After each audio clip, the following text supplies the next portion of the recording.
तर बघा, आता 36व्या ह्याच्यामध्ये तुम्हाला दिसेल की तिथं अर्जुन उवाच असं आलेलं आहे. म्हणजे आता इथं अर्जुन प्रश्न पुछतोय, विचारतोय. प्रश्न. हा, प्रश्न विचारतोय, है ना. हम्म.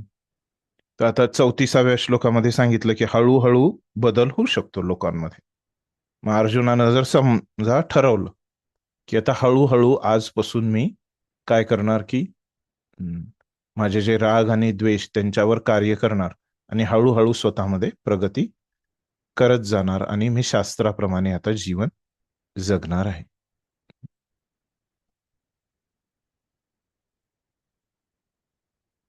पण असं त्यांनी ठरवलं नाही. आपण काय करतो, दरवर्षी नवीन वर्ष चालू होतं तेव्हा आपण काय करतो,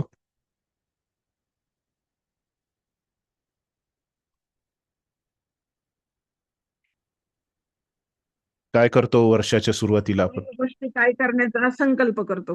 हा, खूप गोष्टी नवीन नवीन करण्याचा आपण संकल्प घेतो. मी ह्या वर्षी आता हे करणार, है ना. रोज 10 मिनिट भगवद्गीता वाचणार, है ना, असं आपण हम्म. संकल्प करतो. हम्म. पण अवघड जातं आपल्याला, आपलं वेळच मिळत नाही आपल्या कामामधून आपल्याला, है ना. जे काही संकल्प केलाय त्याच्यातून वेळ काढणं आपल्याला अवघड जात नाही. अर्जुनाच्या आता मनामध्ये असंच प्रश्न पडलाय. आता अर्जुनानं ठरवलं की शास्त्रचं पालन करायचं आणि हळूहळू स्वतःचं जे राग आणि द्वेष आहेत ते कमी कमी करायचे असं त्यांनी ठरवलं. आणि त्याचा अनुभव असा आहे की की जसं वेळ चालू होतो आपण ठरवतो, है ना. मग 1 जानेवारीला आपण करतो, है ना. मॅक्झिमम 31 जानेवारी पर्यंत आपण करतो. मग पुन्हा फेब्रुवारी मधून पण चालू असतं. मग हळूहळू काय होतं ते बंदच पडतं, है ना, कमी होतं. कमी कमी होत जातं, कमी हा, कमी होत जातं. हा, असा आपल्याला अनुभव आहे. दरवर्षीच आपण असं करतो. तर अर्जुनाचा पण तसाच अनुभव. तर काय आहे बुवा? मग आता अर्जुनाला आता प्रश्न पडतो की का असं होतं, आपण जे ठरवलंय ते आपण का करू शकत नाही. काय गोष्ट आहे की ती आपल्याला परावृत्त करते. आपण जे ठरवलंय, आपण जो निर्धार केलाय, आपण जो संकल्प घेतलाय, ते संकल्प जो आपण घेतलाय ते आपण करू शकत नाही, उतरवू शकत नाही. तर आपण त्याला मराठीत सोप्या भाषेत काय म्हणतो, आपल्याला ते कळतंय पण का आपल्याला ओळख वळत नाही. नाही. हा. हम्म. हम्म. पण थोडासा वेगळा अर्थ आहे ना इथं. म्हणजे आपण एखादं करायचं ठरवतो पण ते आपण करू शकत नाही. अशी काय शक्ती आहे की जे आपल्याला ते करू देत नाही, असं अर्जुनाला माया. प्रश्न. हा, ते आता माया शक्ती. बघूया बघूया. आता भगवंत ते अर्जुन विचारेल आणि भगवंत उत्तर देतील. आपण बघूया काय शक्ती आहे ती. हो. हम्म.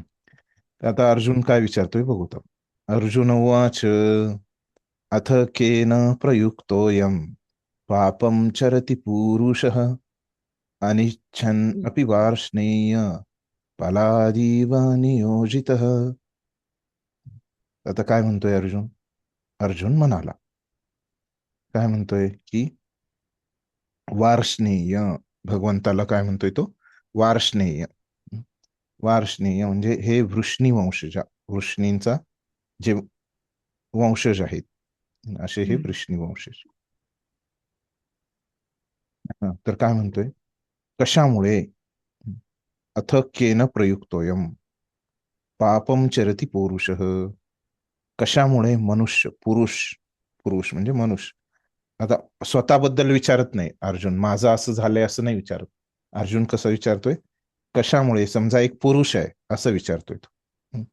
आणि तो पुरुष कशामुळे त्याची इच्छा नसताना जणू काय बळेच पाप कर्म करण्यास प्रेरित होतो. स्वतःबद्दल मी असं करतो असं नाही म्हणत. तर एक पुरुष हम्म. आहे आणि त्याचं इच्छा नाहीये की त्याला पाप कर्म करायचे, नाही त्याला चांगलेच कर्म करायचे, भक्तीच त्याला करायचे, पुण्यकर्मच करायचे त्याला. पण त्याची इच्छा नसताना पण असं काय होतं त्याच्यासोबत की ते पाप कर्म तो करतो. एखादा व्यक्ती, ठीक आहे, भाषांतर समजलं. हो. तात्पर्य वाचा कुणीतरी.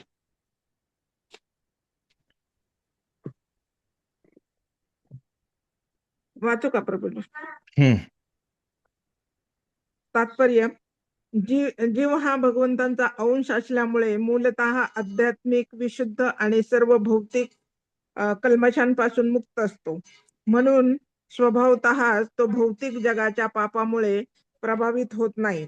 परंतु जेव्हा तो भौतिक प्रकृतीशी संबंधित असतो, तेव्हा तो निसंकोचपणे अनेक पापमय मार्गाचे आचरण करतो. कधी कधी या प्रकारचे आचरण करण्याची त्याची इच्छाही नसते. यास्तव जीवाच्या विकृत स्वभावाबद्दल अर्जुनाने श्रीकृष्णांना विचारलेला प्रश्न समर्पक होता. जरी काही वेळा जीवाला पाप करावयाचे नसले तरी त्याला बळेच पाप करण्यास भाग पाडले जाते. तथापि पापकर्म करण्यास अंतर्यामी परमात्मा प्रेरित करीत नसून इतर कारणांमुळे पापकर्म घडतात.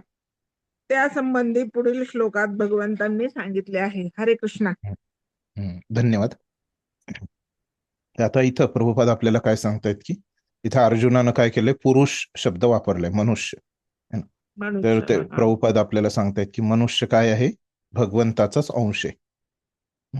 आणि हा मनुष्य भगवंतांचा अंश असल्यामुळे मूळ स्वरूपामध्ये तो काय आहे, आध्यात्मिक, विशुद्ध आणि सर्व भौतिक कल्मशांपासून मुक्त आहे. आपण भगवंतांचे अंश असल्यामुळे आपण काय आहोत, आध्यात्मिक आहोत. पहिलं. विशुद्ध म्हणजे काय, विशुद्ध म्हणजे काय असतं, विशेष रूपेन शुद्ध म्हणजे विशुद्ध. शुद्ध तर सामान्य शुद्ध झालं की आपण शुद्ध आहोत, है ना. आणि हा विशुद्ध म्हणजे काय, विशेष रूपेन शुद्ध. आपण काय असतो, म्हणजे मूळ रूपामध्ये विशुद्ध आहोत म्हणजे काय, 3 गुणांच्या वर आहोत. हे 3 गुणांचं जे काय आहे ते अशुद्धी आहे ती तिथं नाहीये. आणि सर्व भौतिक कल्मशांपासून मुक्त असतो. तर जो आत्मा आहे मूळ रूपामध्ये मनुष्य आहे, त्याला काय, कोणत्याही, हे शरीर आल्यामुळेच आपल्याला काय येतात, कल्मश येतात. जेव्हा हे शरीर नसतं, जेव्हा आत्मा हा मूळ रूपामध्ये असतो, तो कसा असतो, त्याला काहीच कल्मश म्हणजे दुःख त्याला नसतात. कल्मशांपासून तो मुक्त असतो. म्हणून म्हणून स्वभावताच म्हणून स्वभावताच तो भौतिक जगाच्या पापामुळे प्रभावित होत नाही. तर त्याच्यामुळे काय असतं की हे जीवात्माचा जो स्वभाव आहे, मूळचा शुद्ध असल्यामुळं हे भौतिक जगाचं जे पाप आहे त्याच्यामुळे तो प्रभावित होत नाही. परंतु काय होतं, जेव्हा तो भौतिक प्रकृतीशी संबंधित असतो, कधी होतो असा जीवात्मा भौतिक प्रकृतीशी, त्याचा संबंध कसा येतो, जेव्हा त्याला शरीर प्राप्त होतं. जेव्हा आत्म्याला शरीर प्राप्त होतं तेव्हा हे शरीर 3 गुणांनी बनलेलं असतं. शरीर कोणाद्वारे बनलेलं असतं, भौतिक प्रकृतीद्वारे बनलेलं असतं. आत्म्याचा ह्या भौतिक प्रकृतीशी संबंध कधी येतो, जेव्हा तो एका शरीरामध्ये असतो, तेव्हा त्याला शरीर प्राप्त होतं, तेव्हा त्याचा संपर्क येतो. तेव्हा तो निसंकोचपणे अनेक पापमय मार्गांचे आचरण करतो. आणि तेव्हा त्याला आत्म्याला, अशा ह्या शुद्ध विशुद्ध आत्म्याला, आध्यात्मिक विशुद्ध आत्म्याला जेव्हा शरीर मिळतं, तेव्हा तो काय करतो, या प्रकृतीच्या प्रभावामुळं, या 3 गुणांच्या प्रभावामुळं तो काय करतो, पापमय कार्य करतो. कधी कधी काय होतं की असं जो पापमय कार्य करतो, कधी कधी त्याची इच्छा असते म्हणून तो करतो. कधी कधी काय असतं, त्याची इच्छा नसते पण त्याला खूप चांगलं बनायचंय है ना, त्याला तसं नाही करायचं असं तो ठरवतो.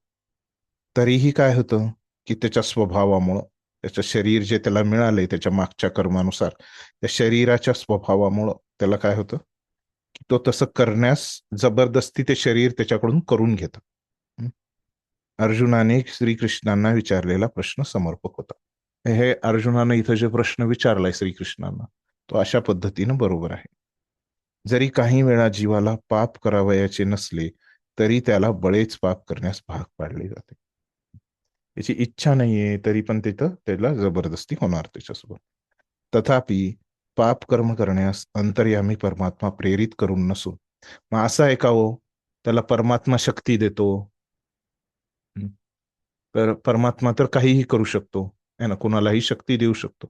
आता त्याची इच्छा नसताना तो असं करतोय, मग परमात्मा त्याला शक्ती देतोय का? तर नाही. तर परमात्मा अशा गोष्टींना कधीच प्रेरित करत नाही. ज्या गोष्टी शुद्ध आहेत त्याच्यासाठीच परमात्मा प्रेरित करतो. कसं समजू शकतो? आता एखादा विद्यार्थी आहे ना, तो शाळेमध्ये काय असतो, त्याच्या शिक्षकांच्याच अधीन असतो. हं? मग असं असतं का त्याचे शिक्षक त्याला अभ्यास करू नकोस असं म्हणतात का शाळेमध्ये? नाही. ते त्याच्यावर सोडून देतात. शिक्षक काय म्हणतात? नेहमी अभ्यास करच म्हणतात. आई वडील काय म्हणतात? अभ्यास करच म्हणतात. तसं परमात्मा जो आहे तो चांगल्या कार्यामध्येच प्रवृत्त करतो. अन्य कार्यामध्ये तो प्रवृत्त करत नाही. पाप कर्मांमध्ये प्रवृत्त करत नाही. तर ह्याच्याबद्दल भगवंत आता पुढच्या श्लोकामध्ये ह्याचं उत्तर देतील या अर्जुनाच्या प्रश्नाचं, असं सांगितलं प्रभुपादांनी. आता काय म्हणतायत पुढच्या श्लोकात भगवंत बघूया आपण. काय? श्री भगवान उवाच काम एष क्रोध एष रजोगुण समुद्भव महाशनो महापाप्मा विद्धि वैरिणम. काय म्हणतायत आता?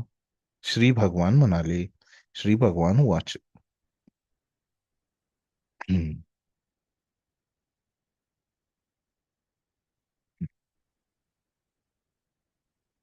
काय म्हणतायत अर्जुनाला भगवान? तर काम एष क्रोध एष रजोगुण समुद्भव. तर रजोगुण समुद्भव, रजोगुणाच्या संपर्कातून उत्पन्न झालेला काम काम आहे. त्या रजोगुणामुळं काय उत्पन्न होतो? पहिल्यांदा कस काय होतं ते सगळं? तर पहिल्यांदा रजोगुण असतो म्हणतायत भगवंत. रजोगुणामुळं काय होतं? काम उत्पन्न होतो. काम म्हणजे काय आपण बघितलं आधीच, है ना. काम म्हणजे काय? स्वतःच्या इंद्रियांना सुख देण्याची इच्छा. ही कशामुळे उत्पन्न होते? रजोगुणामुळे उत्पन्न होते. नंतर काय होतं? हा काम जर पूर्ण नाही झाला, आपल्याला काही पाहिजे आपल्या इंद्रिय तृप्तीसाठी, ते मिळालं नाही तर आपण काय होतो? क्रोधित होतो. हा. आणि मिळाल्यावर काय होतो? आनंदित होतो. मिळाल्यावर आनंद होतो. अजून काय होतं मिळाल्यावर? आनंदित होऊन आपण थांबतो का? नाही, पुढे जात राहतो, अजून त्याची अपेक्षा करतो. हा, है ना. म्हणजे काय होतं की ते मिळालं तर आपण आनंदित होतो, हे मधलं पायरी झाली. आणि त्याच्यावरची पायरी काय झाली? मग पुन्हा लोभी पण होतो आपण, है ना. अजून आपला लोभ वाढतो, है ना. तर असं आहे. म्हणजे शेवटी काय होतं की आपण लोभी होतो, आणि ते पूर्ण नाही झालं तर पहिल्यांदा आपण दुःखी होतो आणि मग पुन्हा क्रोधित होतो, असं. हे आनंद दुःख मधल्या पायऱ्या आहेत. पण शेवटी काय होतं? आपण क्रोधित होतो, है ना. आणि इकडं लोभी होतो पूर्ण नाही झालं तर. आता तिथं काय म्हणतायत भगवंत? काय म्हणतायत की रजोगुण आहे पहिल्यांदा. रजोगुणामुळे काय होतं? काम उत्पन्न होतं. आणि काम जर पूर्ण नाही झाला तर काय होतं? क्रोधित होतो. तोच या जगताचा सर्वभक्षक महापापी शत्रू आहे. तर हा जो काम आहे की स्वतःच्या इंद्रियांना सुख देण्याची जी इच्छा आहे, है ना, हाच काय आहे? आपला महापापी शत्रू आहे, असं म्हणतायत भगवान.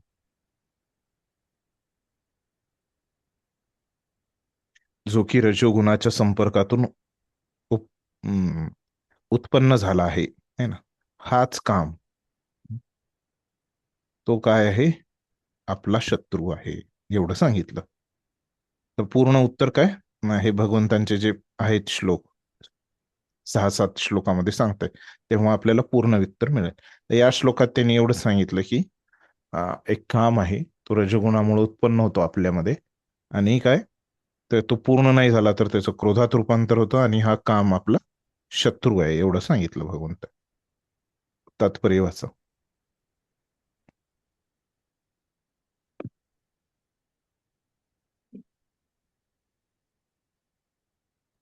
माताजी वाचताय का? वाचू का? वाचा ना. बा तात्पर्य. ज्यावेळी एखादा जीव भौतिक सृष्टीच्या संपर्कात येतो तेव्हा रजोगुणाच्या संघामुळे त्याच्या श्रीकृष्णांशी असणाऱ्या शाश्वत प्रेमाचे रूपांतर कामविकारात होते.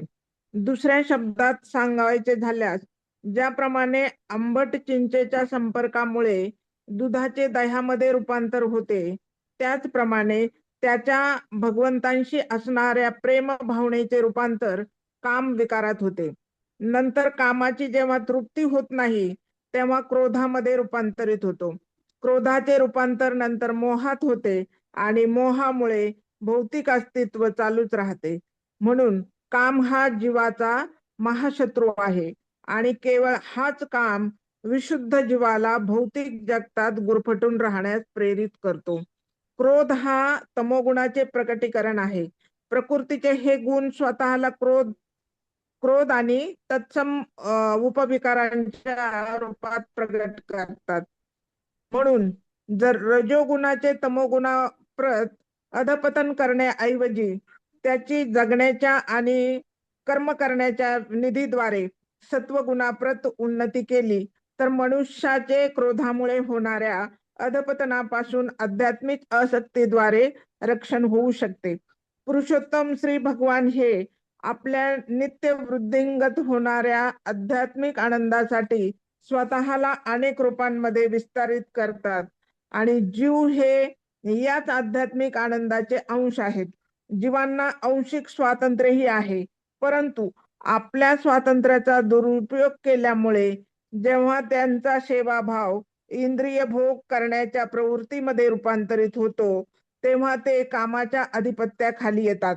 या भौतिक सृष्टीची निर्मिती भगवंतांनी बद्ध जीवांना आपल्या कामवृत्तीची पूर्तता करता यावी म्हणून केली आहे.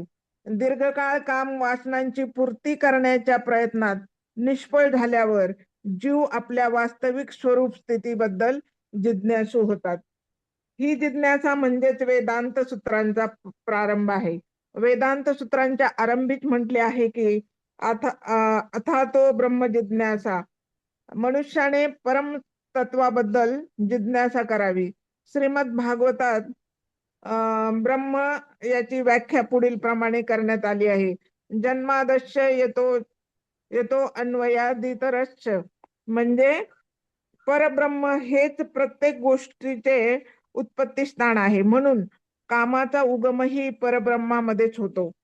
यास्तव जर कामाचे रूपांतर परब्रह्मावरील प्रेमामध्ये केले अथवा कृष्ण भावनेमध्ये केले किंवा दुसऱ्या शब्दात सांगायचे तर श्रीकृष्णांच्या सेवेसाठी सर्व गोष्टीची अपेक्षा ठेवल्यास काम आणि क्रोध या दोहोंना आध्यात्मिक स्वरूप प्राप्त होऊ शकते. भगवान श्रीराम यांचा अनन्य सेवक हनुमान याने रावणाच्या सुवर्ण लंकेला भस्मसात करून आपला क्रोध प्रदर्शित केला, परंतु असे केल्याने तो भगवंतांचा महान भक्त बनला. या ठिकाणी श्रीमद भगवद्गीतेतही भगवान आपल्या संतुष्टीकरिता अर्जुनाला शत्रूवर क्रोधित होण्यासाठी प्रेरित करीत आहेत. म्हणून काम आणि क्रोध जेव्हा कृष्ण भावनेमध्ये उपयोगात आणले जातात तेव्हा ते आपले शत्रू नसून मित्र होतात. हरे कृष्ण. धन्यवाद. तर आता इथं सांगतायत की ज्यावेळी एखादा जीव भौतिक सृष्टीच्या संपर्कात येतो, कधी येतो? तो शरीर धारण करतो.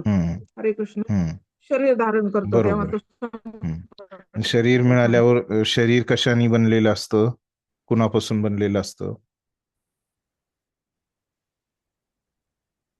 पंचतत्वापासून. पंचतत्व है ना. आणि कसं कुठून मिळतात ही पंचतत्व?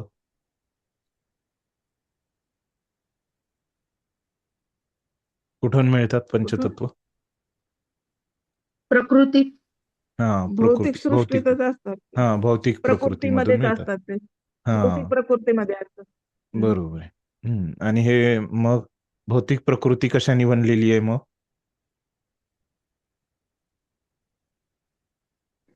तीन गुणांनी. हे तीन गुण पण त्या शरीराद्वारे येतात जीवात्म्या, है ना. मग त्याच्यामधला एक काय रजोगुण हा जेव्हा वाढतो है ना, हे भौतिक प्रकृतीशी संग केल्यामुळे. मग आता हे जीवात्मा तर आपण बघितलं की हा विशुद्ध आहे, आध्यात्मिक आहे. मग त्याच्यामुळे असे त्याच्यामध्ये काय होतं की हे काम विकार वगैरे हे अशुद्धी येते ह्या 3 गुणांमुळे है ना. मग ते जर आली, ते कसं आहे मग, त्याचं काय होतं की अगोदर त्याच्याकडे प्रेम होतं, आता त्याचा काम उत्पन्न झाला त्या प्रेमापासूनच. तर आता ते समजायचं कसं आपल्याला, तर प्रभुपाद आपल्याला एक त्याच्यासाठी उपमा देत आहे. ते काय म्हणतायत त्या उपमेमध्ये की जसं दूध आहे, जे दूध आहे ते अगोदर दूध असतं आणि त्याचं दह्यामध्ये रूपांतर होतं. कसं होतं की त्याच्यामध्ये आपण जनरली आपण काय विरजण टाकतो, पण ते विरजण आपल्याकडे नसेल है ना, तर कसं बनवतात की चिंचेचं आंबट पाणी किंवा लिंबू त्याच्यात पिळतात है ना, आणि त्याच्यापासून मग दही बनवतात. तर मग असं आहे. तर मग आता काय झालं, आपण दुधामध्ये जर असं चिंचेचं पाणी टाकलं आंबट, तर काय होतं की तिथं ह्या दुधाचं दह्यामध्ये रूपांतर होतं. तर तसंच आहे की जे प्रेम होतं आधी विशुद्ध रूपाचं भगवंताबद्दल, तर त्याचं रूपांतर हे कामामध्ये झालंय की त्याच्यामध्ये हे भौतिक प्रकृती शरीर हे विरजन जर आपण टाकलं, हे आंबट गोष्ट त्याच्यात टाकली, तर काय होतंय ते त्याचं हे कामवासनेत रूपांतर होतंय. नंतर काय होतं की जेव्हा हे काम तृप्त होत नाही, तेव्हा त्याची क्रोधात रूपांतर होतं. दुःखी होतो, मग दुःखानंतर क्रोधात.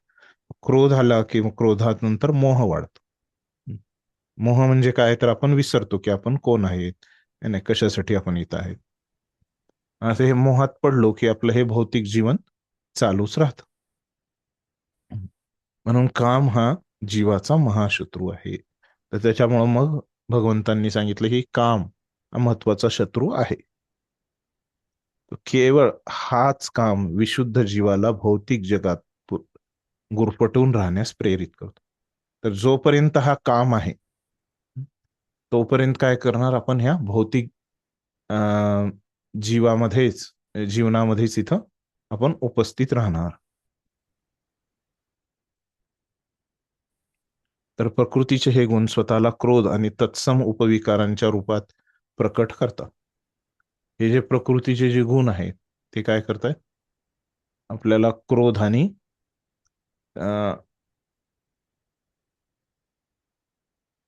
सॉरी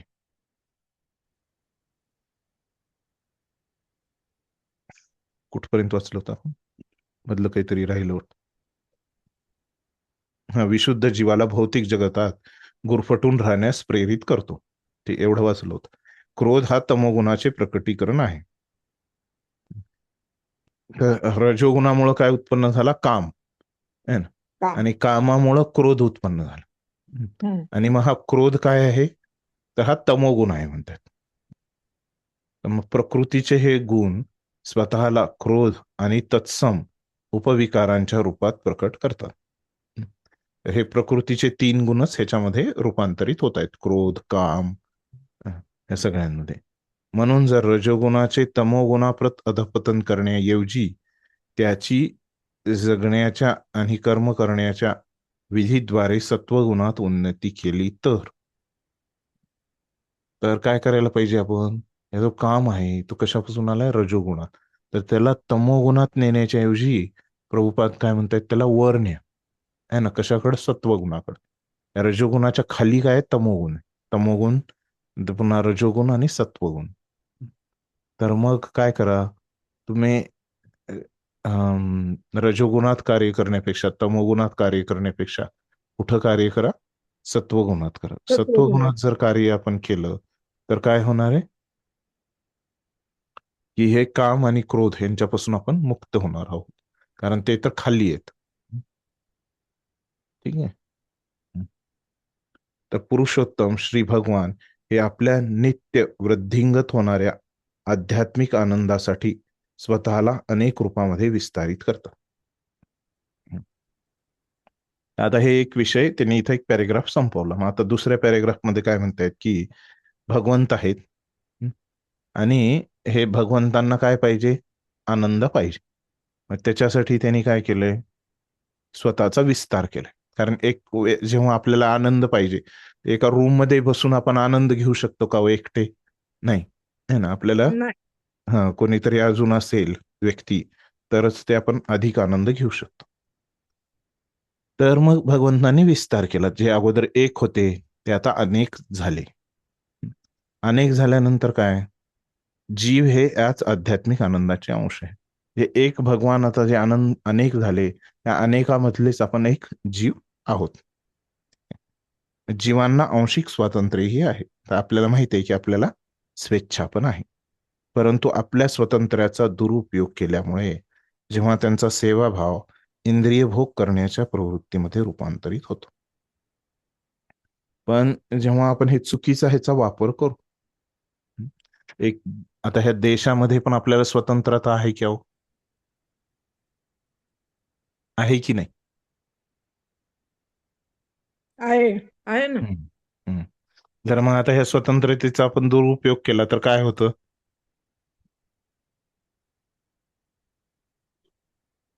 आता आपलं मला नुकसान होतं. स्वतंत्रता आहे की कुणाकडचे पण कुणाच्या खिशात जे पैसे आहेत ते काढून घेण्याची मला स्वतंत्रता आहे की नाही? नाही. आहे ना. मी घेऊ शकतो ना. कसं पण काय? नाही ना घेऊ शकत. हा, कसं घेऊ शकत? घेऊ शकतो मी. पण काय, घेतल्यानंतर मला त्याचा काय होतो, वाईट परिणाम होतो. म्हणजे हे काय झालं, मला जी स्वतंत्रता आहे त्याचा मी दुरुपयोग केला. है ना? तर आता जी स्वतंत्रता आहे की त्याच्या ह्याच्यातून पैसे घेणं आणि नाही घेणं, है ना, ते घेण्याच्या अगोदर मला कोणी त्याचे जर सुरक्षा रक्षक वगैरे त्याचे असतील तर ते थांबवेल, किंवा तो माझा जर पेक्षा जास्त शक्तिशाली असेल तो व्यक्ती, तर तो मला थांबवेल त्याच्या शक्तीने, है ना. पण माझ्याकडे जर जास्त शक्ती असेल त्या व्यक्तीपेक्षा, तर मी काय करेल, त्याच्यावर जबरदस्ती करून त्याच्या खिशातलं पाकिट काढून घेईल. हम्म. हे आहे ना, मग मला स्वतंत्रता आहे ना. मग ते काढून घेतलं मी, पण हे काय झालं, माझ्याकडे जी स्वतंत्रता आहे त्याचा दुरुपयोग झाला, योग्य उपयोग नाही झाला स्वतंत्रतेचा. तर तसंच आता आपल्याला स्वतंत्रता आहे की आपण इंद्रिय भोग करायचा की सेवा करायची. मूळचा जेव्हा आपल्या आत्माची जी स्वरूप स्थिती आहे त्याचा स्वभाव काय, सेवा करणं भगवंतांची. सेवा करणं. हम्म. हम्म. पण मग आता काय होतंय की त्याला जी स्वतंत्रता स्वेच्छा दिली भगवंतांनी, निवड, ह्या दोन्ही मधलं काय, सेवाभाव की इंद्रिय भोग. मग त्यानं आता चुकीचं निवड केलेली आहे, इंद्रिय भोगाची निवड केली, तर ते काय झालं, काम झालं. आणि ह्या कामाच्या अधिपत्याखाली सगळ्या गोष्टी या येतात, मग क्रोध वगैरे. या भौतिक सृष्टीची निर्मिती भगवंतांनी बद्ध जीवांना आपल्या कामवृत्तीची पूर्तता करता यावी म्हणून केली आहे. हे भौतिक जगतच कशाला बनवलंय हो भगवंतांनी? की आपल्याला इच्छा होती, काय काय इच्छा होती, की आपल्याला इंद्रिय भोग करण्याचा. हे स्वतंत्र, जे आपल्याला आपण स्वतंत्रता मागितली, आपल्याला माहिती होतं की आपण ते व्यवस्थित वापरणार नाही, नाही. तरी पण ते आपण मागितलं. आणि मग काय झालं पुढं, दीर्घकाळ कामवासनांची पूर्ती करण्याच्या प्रयत्नात निष्फळ झाल्यावर जीव आपल्या वास्तविक स्वरूप स्थितीबद्दल जिज्ञासू होतो. है ना? मग त्याला काय होतं हो, तो काय करतो, काम पूर्ण करण्याचा त्याची इच्छा झाली, इंद्रिय भोग पूर्ण करतो, तो इंद्रिय भोग पूर्ण करतो, मग त्याला खूप चांगलं वाटतं, अजून इंद्रिय भोग करतो, आणखीन त्याला चांगलं वाटतं. असंच तो खूप वेळ, दीर्घकाळ आपल्या कामवासनांची इंद्रिय तृप्तीमध्ये तो पूर्ती करत असतो त्याची, है ना. पण ते जे त्याला वाटलं की ते त्याला आनंद देणारे आहे त्याची इंद्रिय तृप्ती, पण पुढे जाऊन काय होतं की त्याला तो आनंद मिळत नाही, त्याला दुःखच होत असतं. आणि मग काय होतो, तो निराश होतो, की त्याचं जी इंद्रिय तृप्तीची जी भावना होती त्याच्यामध्ये तो निराश होतो. आणि मग निराश झाल्यानंतर मग तो प्रश्न विचारतो, जिज्ञासू होतो, है ना, की मी तर सुखाचा प्रयत्न करतोय, हम्म. पण मला दुःखच प्राप्त होतंय, असं तो त्याच्या लक्षात येतं त्याच्या अनुभवानुसार. आणि प्रश्न विचारतो की का बरं असं होतंय माझ्यासोबत, की मला सुख का मिळत नाही, मला दुःखच का मिळते. तर इथूनच काय होतं, आपलं वेदांत सूत्र चालू होतं, त्याचा प्रारंभ होतो, आरंभ होतो. इथूनच आपले सगळे शास्त्र, अध्यात्म इथूनच चालू होतं. जेव्हा जीवात्मा पहिला प्रश्न विचारतो की मी तर सुखासाठी इथले एवढे प्रयत्न करतोय, पण मी सुखी होत नाही, है ना, असं का होतंय माझ्यासोबत, है ना. जेव्हा अशा प्रकारचा प्रश्न एखाद्या मनुष्याच्या मनामध्ये येतो, तेव्हा त्याचं काय सुरू झालं, की भक्तीची सुरुवात त्याची झालेली आहे. मग ही जिज्ञासा म्हणजे वेदांत सूत्रांचा प्रारंभ होय. ते ठीक आहे. वेदांत सूत्राच्या आरंभीच म्हटले आहे. तर तो काय आहे, ती जिज्ञासा काय आहे, ते सूत्र काय आहे, अथा तो ब्रह्म जिज्ञासा. मी तुम्हाला मागं पण सांगितले की वेदांत सूत्रात किती सूत्र आहेत.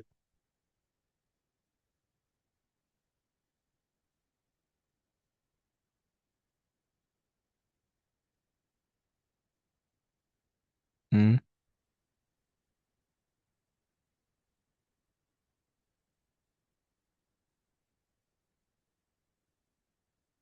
ठीक आहे. हा, तर अथा तो ब्रह्म किती सूत्र आहेत वेदांत सूत्रामध्ये? 555. हम्म. त्याच्यामध्ये हे 555 मध्ये पहिलं सूत्र कोणतं आहे? अथा तो ब्रह्म जिज्ञासा. मनुष्याने परमतत्वाबद्दल जिज्ञासा करावी, असं सुरुवातीच्या पहिल्या सूत्रात सांगितलंय. श्रीमद भागवतात ब्रह्म याची व्याख्या पुढील प्रमाणे करण्यात आली आहे. तर ब्रह्म म्हणजे काय मग? अथा तो ब्रह्म जिज्ञासा, ब्रह्मबद्दल जिज्ञासा करा. तिथं काय सांगितलंय भागवतमच्या पहिल्या श्लोकात? काय आहे तो श्लोक? जन्मादि यस्य यतो अन्वयात् इतरतश्चार्थेष्वभिज्ञस्वराट् तेने ब्रह्महृदय आदि कवये मुह्यन्ति यत्सूरया तेजो वारिमृदा यथा विनिमयो यत्र त्रिसर्गो मृषा धाम्ना स्वेन सदा निरस्तकुहकं सत्यम परम धीमहि, है ना. असा तो श्लोक आहे, भागवतमचा पहिला श्लोक. ह्याच्यामध्ये त्यांनी सांगितलंय की परब्रह्म, तर ते ब्रह्म परब्रह्म हे काय आहेत? सगळं जे काही आहे ते ह्यांच्यापासूनच आले, है ना. सगळी उत्पत्ती हे ब्रह्मापासूनच झालेली आहे, परब्रह्म पासूनच झालेली आहे. म्हणून कामाचा उगम ही परब्रह्मामध्येच आहे. ही कामाची जी इच्छा रजोगुणामुळे आली, सगळं काही जर भगवंतांपासून बनलेलं आहे, है ना, तर ही काम इच्छा जी आपल्यामध्ये आहे ती पण भगवंतांपासूनच आलेली आहे. तर यास्तव जर कामाचे रूपांतर परब्रह्मावरील प्रेमामध्ये केले, मग आपल्याकडे स्वतंत्रता आहे. ह्या कामाचं रूपांतर आपल्या इंद्रिय तृप्तीत करायचं का? भगवंतांवर करायचं, प्रेमाबद्दल करायचं. अथवा कृष्ण भावनेमध्ये केले. दुसऱ्या शब्दात सांगायचे तर श्रीकृष्णांच्या सेवेसाठी सर्व गोष्टीची अपेक्षा ठेवल्यास काम आणि क्रोध या दोहोंना आध्यात्मिक स्वरूप प्राप्त होऊ शकते. तर हा काम जो आहे, तर हे जर आपण भगवंतांच्या सेवेत लावला तर काय होईल? हा काम आध्यात्मिक होईल. तर क्रोध जो आहे हा पण आपण भगवंतांच्या सेवेमध्ये लावू शकतोय. तर पुढं सांगतोय भगवान श्रीराम यांचा काम तर आपल्याला समजलं. काम कसं भगवंतांच्या सेवेत लावायचं, कसं लावायचं हो? काम भगवंतांच्या सेवेत कसं लावायचं?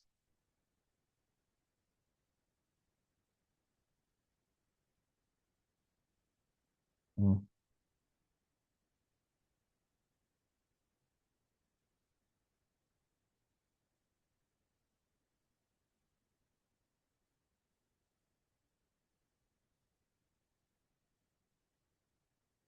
कामाला कसं तुम्ही हे करणार?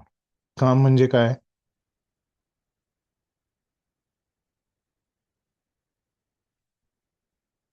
काम म्हणजे काय?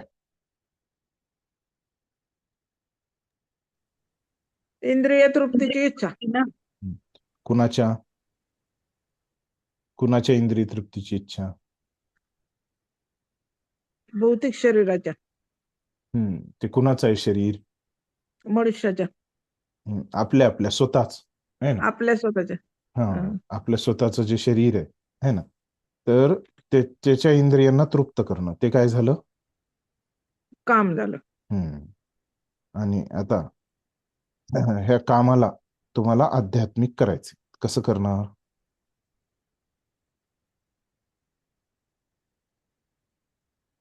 म्हणजे आपल्याला काही खायची इच्छा झाली तर आपण भगवंतांसाठी बनवायचं, त्याचा भोग लावून आपण तो ग्रहण करायचा. आणि काय होणार? हे आध्यात्मिक होणार, मग भक्ती होणार, आपण प्रसाद ग्रहण करणार. ते काम आहे, आपल्याला इंद्रिय तृप्ती करायची इच्छा होती, पण ते काय झालं त्याचं? आध्यात्मिक झालं. ते आपण प्रसाद ग्रहण केला. प्रसाद हे काय? भक्ती आहे, आध्यात्मिक कार्य आहे. अशा प्रकारे आपण कामाला आपण काय केलं? भक्तीमध्ये रूपांतरित केलं, प्रेमामध्ये, है ना, इंद्रिय तृप्तीला प्रेमामध्ये रूपांतरित केलं. ते समजलं. आता क्रोधाला पण इथं म्हणतायत की आपण काय करू शकतो? आध्यात्मिक करू शकतो. इथं म्हटलंय बघा, काम आणि क्रोध या दोहोंना आध्यात्मिक स्वरूप प्राप्त होऊ शकते. कामचं तर तुम्हाला समजलं की कसं आपण त्याला आध्यात्मिक स्वरूप देऊ शकतो. पण आता क्रोधसाठी प्रभुपाद इथं आपल्याला समजावून सांगतायत, तर एक उदाहरणाच्या माध्यमातून हनुमानजींचं उदाहरण देतात. तर हनुमानजींनी काय केलं की रावणाची जी लंका होती तिला ते जाळले. का जाळलं हो हनुमानजींनी लंकेला? माहिती? ती लीला काय होती? हनुमानजीला खूप राग आला होता. कशामुळे? त्यांना साखळदंडाने बांधलं रावणाने तिथे सभागृहामध्ये, आणि त्यांची शेपटी ती पेटवून दिली. त्याच्यामुळे ते क्रोधित झाले आणि मग त्यांनी त्याचा राग असा काढला, संपूर्ण लंकाच जाळून टाकली. तर मग आता हे क्रोध झाला, हनुमानजींना क्रोध झाला. त्या क्रोधाचं त्यांनी कसं प्रदर्शन केलं? तर असं आहे की जे भगवंतांच्या विरोधी लोक असतात त्यांच्या तर म्हणजे त्याची व्याख्या कशी केलेली आहे की क्रोध भक्त द्वेषी जनी, है ना. भगवंतांच्या आणि भक्तांच्या जे विरोधी लोक आहेत, है ना, आपल्याला जर राग आला कोणत्या गोष्टीचा, तर ते कुणावर काढायचा तो राग? है ना, आपण करतो ना बरेच वेळेस. आपल्याला एका व्यक्तीचा जर राग येतो, त्याच्या समोर आपण काहीच करू शकत नाही, है ना. समजा आपण ऑफिसमध्येच आपल्या काम कर जवळच्या माणसांवर राग काढतो कधी कधी. हा. कारण ते ऐकून घेतात, है ना, म्हणून. पण जे ऐकूनच, ज्यांच्याकडे आपलं जे मालक वगैरे आहेत ते आपलं काय ऐकून नाही घेणार, त्यांचा राग आपण दुसऱ्यांवर काढतो. तर तसंच आपल्याला राग कशामुळे पण येऊ, ते आपण कुणावर काढायचं? जे भक्त आणि भगवंतांच्या जे विरोधात लोक आहेत, है ना, अभक्त लोकांवर तो राग काढायचा, असं सांगितलेलं आहे. तर तो आध्यात्मिक होईल तो राग. परंतु असे केल्याने तो भगवंतांचा महान भक्त बनला. तर भगवंतांच्या सेवेत त्या रागाला त्यांनी वापरलं. या ठिकाणी श्रीमद भगवद्गीतेतही भगवान आपल्या संतुष्टीकरिता अर्जुनाला शत्रूवर क्रोधित होण्यासाठी प्रेरित करीत आहेत. इथं पण भगवंत काय करतायत? अर्जुनाला म्हणतायत की तू क्रोध कर तुझ्या शत्रूचा, है ना, त्यांना मार. म्हणून काम आणि क्रोध जेव्हा कृष्ण भावनेमध्ये उपयोगात आणले जातात, तेव्हा ते आपले शत्रू नसून मित्र होतात. आता एक प्रभुपादांनी इथे एक वेगळी समज सांगितली की हे काम आणि क्रोध आपण सोडून दिलेलंच चांगलं आहे. ते आपण सोडून देऊ शकत नसेल तर काय आहे की ते भगवंतांच्या सेवेत आपण लावलं पाहिजे, काम आणि क्रोधांना. ठीक आहे, ते कसं लावायचं ते पण सांगितलं.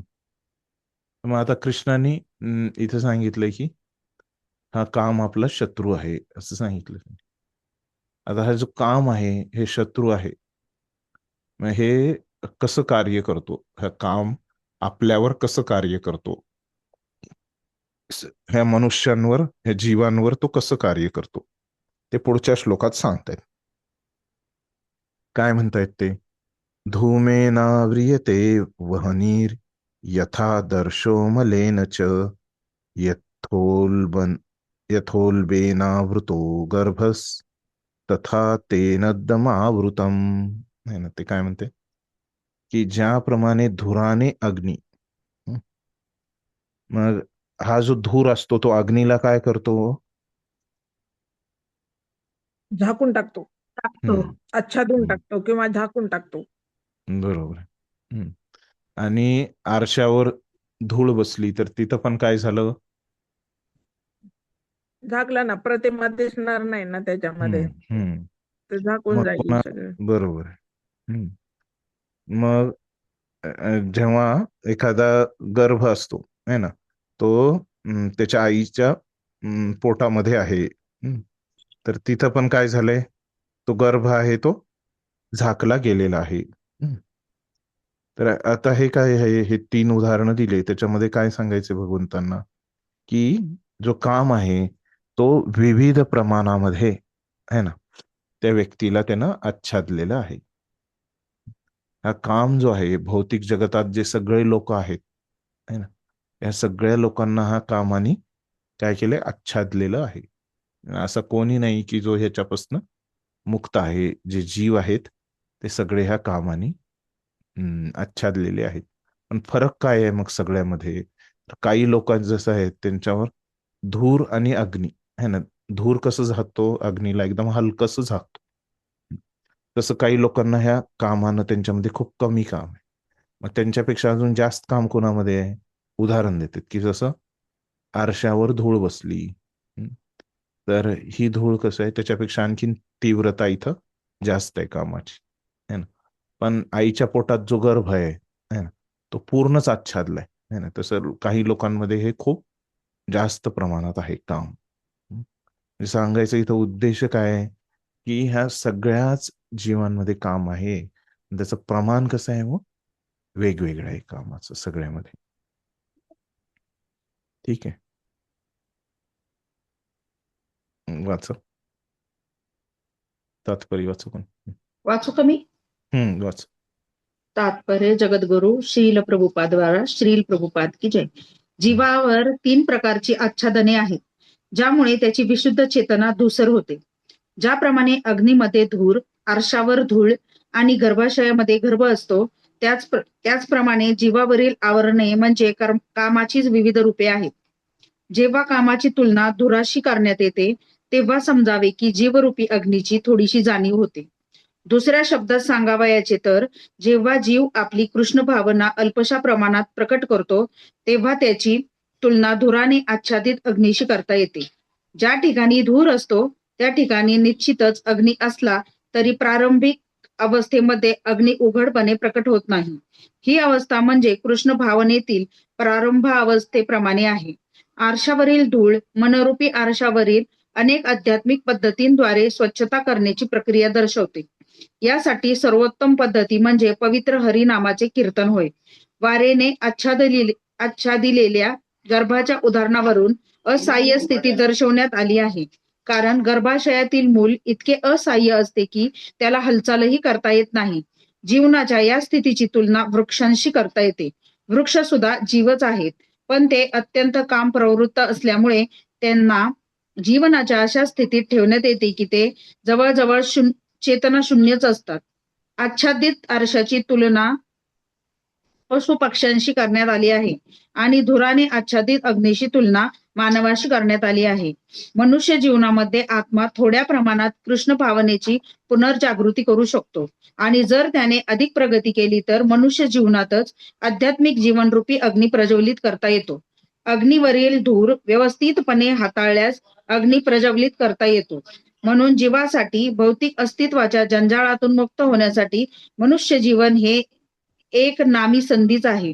मनुष्य जीवनात योग्य मार्गदर्शनाखाली कृष्ण भावनेच्या अनुशीलनाद्वारे मनुष्य आपला शत्रू काम याच्यावर विजय प्राप्त करू शकतो.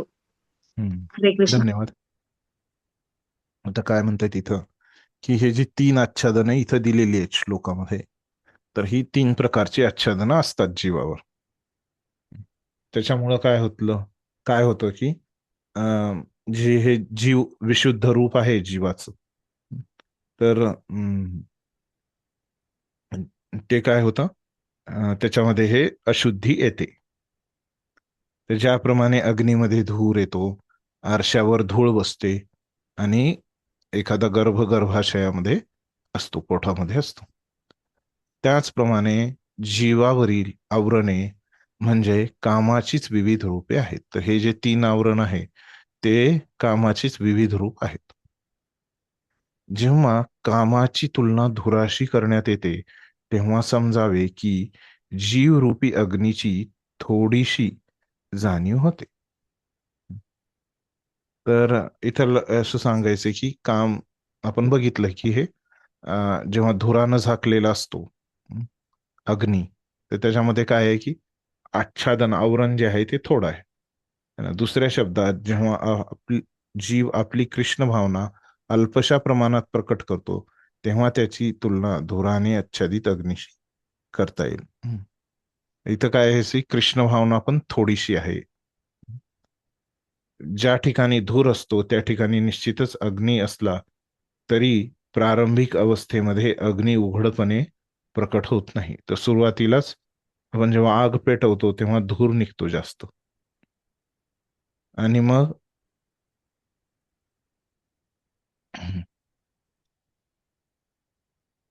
मग काय म्हणतायत की ही अवस्था म्हणजे कृष्ण भावनेतील प्रारंभ अवस्थेप्रमाणे आहे. सुरुवातीला असं होतं. आरशावरील धूळ मनरूपी आरशावरील अनेक आध्यात्मिक पद्धतीद्वारे स्वच्छता करण्याची प्रक्रिया दर्शवेल. ह्याचा आणखीन एक अर्थ काय आहे की या आरशावर जे धूळ आहे ते म्हणजे काय की तुमचे जे मन आणि इंद्रियावर जी धूळ आहे ती बाजूला काढा. यासाठी सर्वोत्तम पद्धती म्हणजे पवित्र हरिनामाचे कीर्तन होय. मग हे तुम्हाला जर धूळ काढायची आरशावरली, मनावरली, तर तुम्हाला हरिनाम घेतलं पाहिजे. आणि जे गर्भ आहे त्याच्यावरून आपल्याला काय दिसतं की आपली असहाय्य स्थिती दाखवण्यात आली आहे. कारण गर्भाशयातील मूल इतके असहाय्य असते की त्याला हालचालही करता येत नाही. तर म्हणतायत की हे जे गर्भ असतो, गर्भाशयामधला जे मूल असतं है ना, त्याला काहीच करता येत नाही. आई हल्ली की ते हलतं. सांगितलं जातं की ते दाखवतात ना की आई सिगरेट ओढत असेल आहे ना, तर त्याला मध्ये खूप हानी पोहोचते त्या गर्भाला है ना, तर काहीच करू शकत नाही तो गर्भ.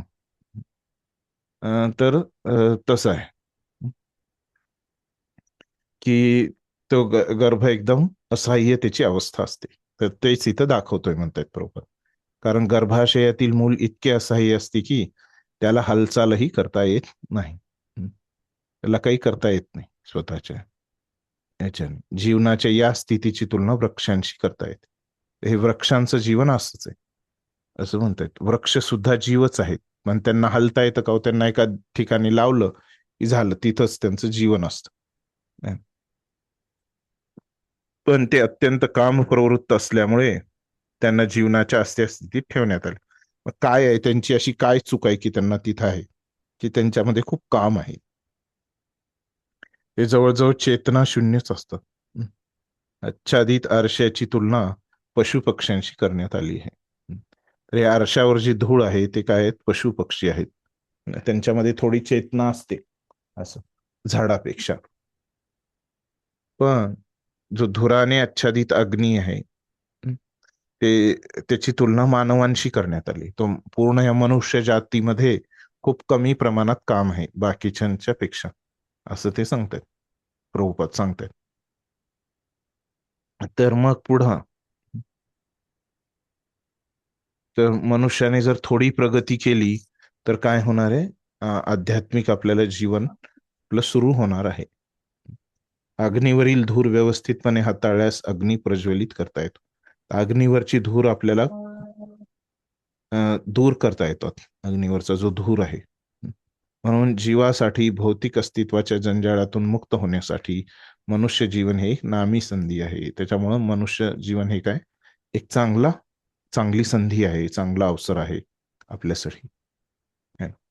आणि मग मनुष्य जीवनात योग्य मार्गदर्शनाखाली तर आपण आपल्या गुरुच्या मार्गदर्शनाखाली, योग्य मार्गदर्शनाखाली आपलं भक्ती मध्ये आपण अनुशीलन केलं म्हणजे एक कार्य केलं, त्यांच्या भक्तीचं हे कार्य केलं त्यांच्या मार्गदर्शनाखाली, तर काय होणार, आपला शत्रू काम याच्यावर आपण विजय प्राप्त करू शकतो. तर ह्या मनुष्य जीवनामध्ये कामावर आपण विजय प्राप्त करू शकतो, म्हणून हे खूप विशेष आहे मनुष्य जीवन, एवढं त्यांनी सांगितलं. मग आता पुढं सांगतायत ते की इथे तर कळालं या श्लोकामध्ये की कसं हे काम आहे हे वेगवेगळ्या प्रमाणात कार्य करतं. आता ह्या कामाचे गुणधर्म काय आहेत ते आता पुढच्या 39व्या श्लोकात सांगतायत. काय काय गुणधर्म आहेत या कामाचे. तर पहिलं सांगतात की आवृतम ज्ञानम एतेन ज्ञानिनो नित्यवैरिणा कामरूपेण कौंतेय दुष्पुरेणानलेन च.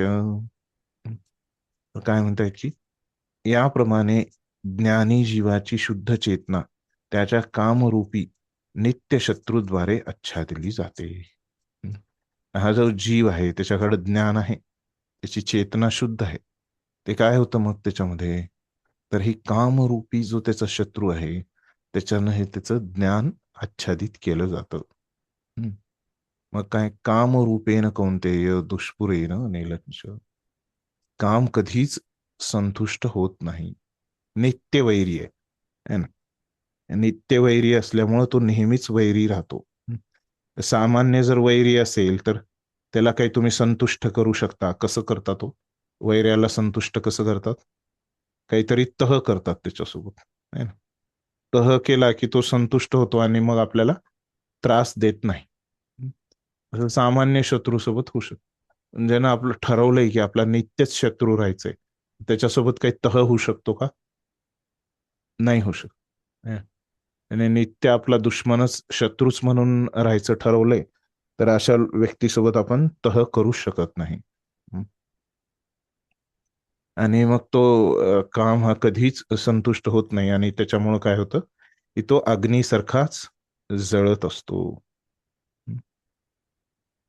ठीक आहे.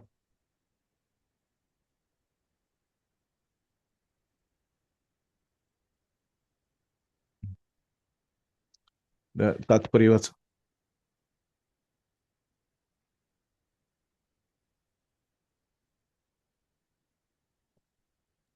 वाचते. हम्म.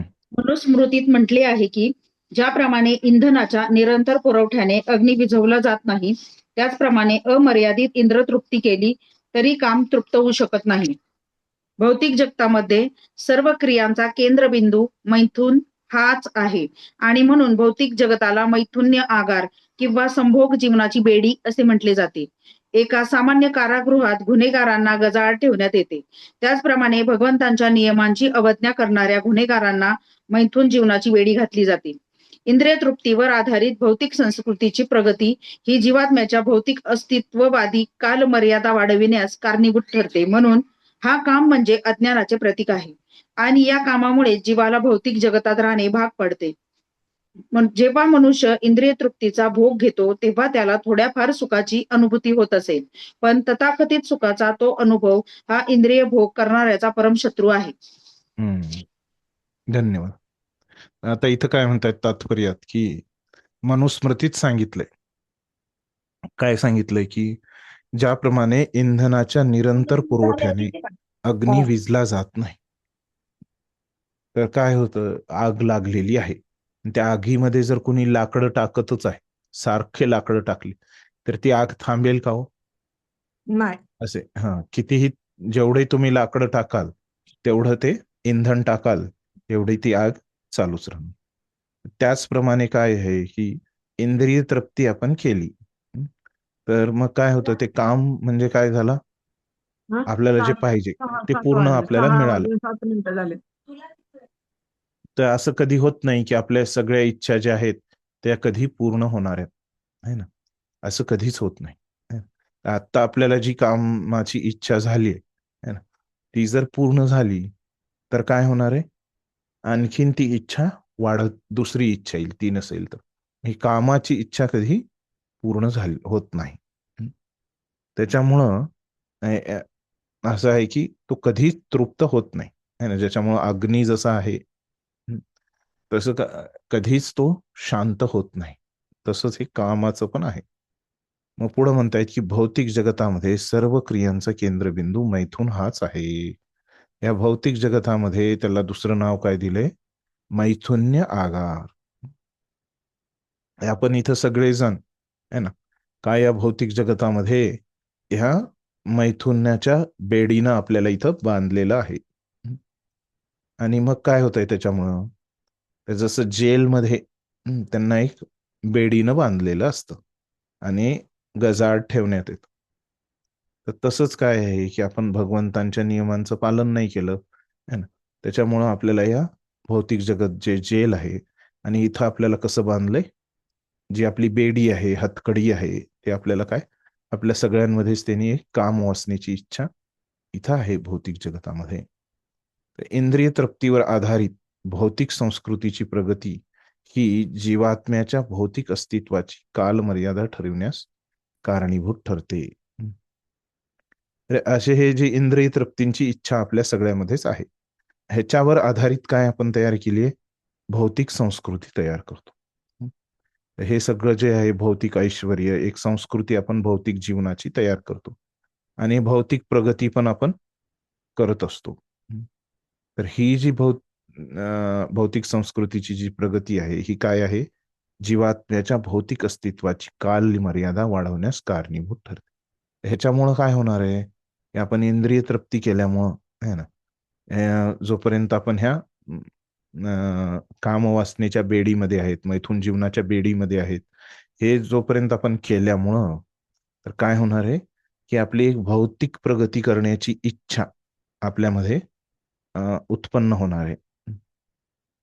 आणि त्याच्यामुळं काय होणार आहे, ही भौतिक संस्कृतीची प्रगती करण्याच्या इच्छेमुळं आपलं काय होणार आहे की या भौतिक जगतामधलं आपलं अस्तित्व आपण वाढवणार आहोत. तर हे जे सगळं आहे, आपण असं प्रयत्न करतो भौतिक जीवनासाठी, खूप आपण परिश्रम करतो. त्याच्यामुळं काय होतं, भौतिक जीवनासाठी खूप परिश्रम केल्यामुळं आपल्याला आध्यात्मिक जीवनासाठी वेळच राहत नाही. आता एखादा विद्यार्थी आहे शाळेमध्ये, तो खूप खेळण्यामध्येच परिश्रम करतोय. त्याचा अभ्यासाकडं, खेळण्यामध्ये जर एखाद्यानं खूप परिश्रम घेतले तर त्याच्यात शक्ती राहील का हो? आणि अभ्यास करण्याची त्याच्यात शक्तीच राहणार नाही, है ना. त्याचं खेळामध्ये जर लक्ष असेल तर अभ्यासाकडे त्याचं दुर्लक्ष होणार. तसंच एखाद्या जर भौतिक गोष्टीमध्ये खूप गरजेपेक्षा जास्त त्याचं लक्ष आहे, तिकडंच त्याचं जास्त लक्ष आहे, तर काय होणार आहे मग? तो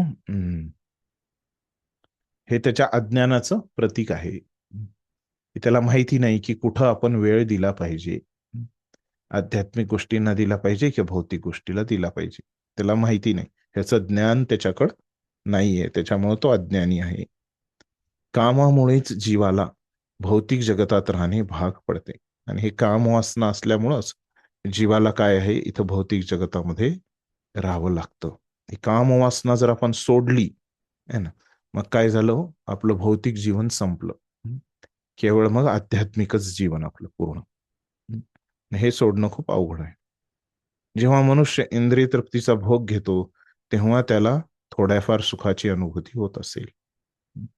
जेव्हा आपल्याला काही इंद्रिय तृप्ती आपल्याला मिळते, आपल्याला माहितीये की मिळाल्यानंतर आपल्याला थोडं सुख मिळतं. हे सुख कसं आहे हो? तथाकथित सुख आहे, हे वास्तविक सुख नाही. कशामुळे हे वास्तविक सुख नाही? कारण ह्या सुखाचा अंत आहे. जसं आता आपण कोणताही इंद्रिय भोग तुम्ही उदाहरण घ्या, की ते केलं आपण की आपल्याला थोडंच वेळच आहे ना, किंवा काही दिवस, काही महिने आपल्याला चांगलं वाटतं, आपल्याला आनंद येतो. पण पुन्हा काय होतं, काही महिने, काही दिवस है ना, काही वर्षांनी तर कोणत्या प्रकारचा आपण इंद्रिय भोग घेतोय त्याच्यावर अवलंबून आहे की किती वेळाने आपल्याला तसं वाटतं. तर तर हे काम वासनाच आपल्याला इथं आपलं हे भौतिक जीवनामध्ये आपला कालावधी वाढवत आहे. आणि हे जे सुखाचा अनुभव करतोय आपण थोडी इंद्रिय तृप्ती केल्यानंतर, हे वास्तविक सुख नाही, हे संपणारं सुख आहे. तर त्याच्यामुळं ही कामवासना ही आपला शत्रू आहे. तो कधी तर ह्या कामवासनेचे काय सांगितले इथं त्यांनी, वैशिष्ट्य गुणधर्म काय सांगितले, की हे कधीच पूर्ण होत नाही कामवासना. आणि ही आपले नित्य शत्रू आहे कामवासना, असं हे त्याचे वैशिष्ट्य सांगितले. आता इथे कामवासना राहते कुठं हो, तिचं ठिकाण काय आहे, कुठं असते ही कामाची जी इच्छा आहे ती कुठं असते, आपल्यामध्ये कुठं आहे ती इच्छा. तर बघूया कुठं आहे. इंद्रियाणी मनोबुद्धीर यस्य यस्य अधिष्ठानमुच्यते एतैर्विमोह्यतेश्च ज्ञानमावृत्य देहिनाम्. तर काय म्हणतायत की इंद्रियानी मनोबुद्धीर, तर कुठं असते ही कामवासना, इंद्रिय, मन आणि बुद्धी ही या कामाची निवासस्थानी आहे. कुठं आहे ह्या कामाचं निवासस्थान, कुठं आहे, आपल्या इंद्रियांमध्ये असते ही कामवासना, मनामध्ये राहिलेली असते आणि बुद्धी, ह्यांच्यामध्ये तिघामध्ये असते ही कामवासना. तर मग पुढं काय म्हणतायत, यांच्याद्वारे काम आत्म्याच्या शुद्ध ज्ञानाला आच्छादित करतो. आत्मा हे शरीरामध्ये आहे आणि शरीरामध्ये ही कुठं असते कामवासना, इंद्रिय, मन आणि बुद्धीमुळं.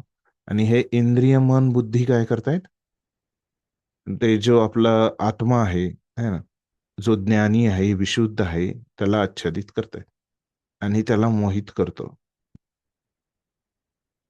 आणि काय करतायत, आत्म्याला मोहित करतायत. आपण बघितलं कसं आच्छादित करतायत, तर कामवासनेनं आच्छादित करतायत.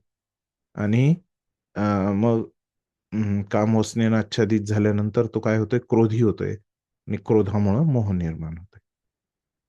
ठीक आहे, असं ते मोहित होतोय आत्मा. त्याची निवासस्थाने इथं सांगितली. तात्पर्याचं काय म्हणतात त्याच्याबद्दल. हरे कृष्ण.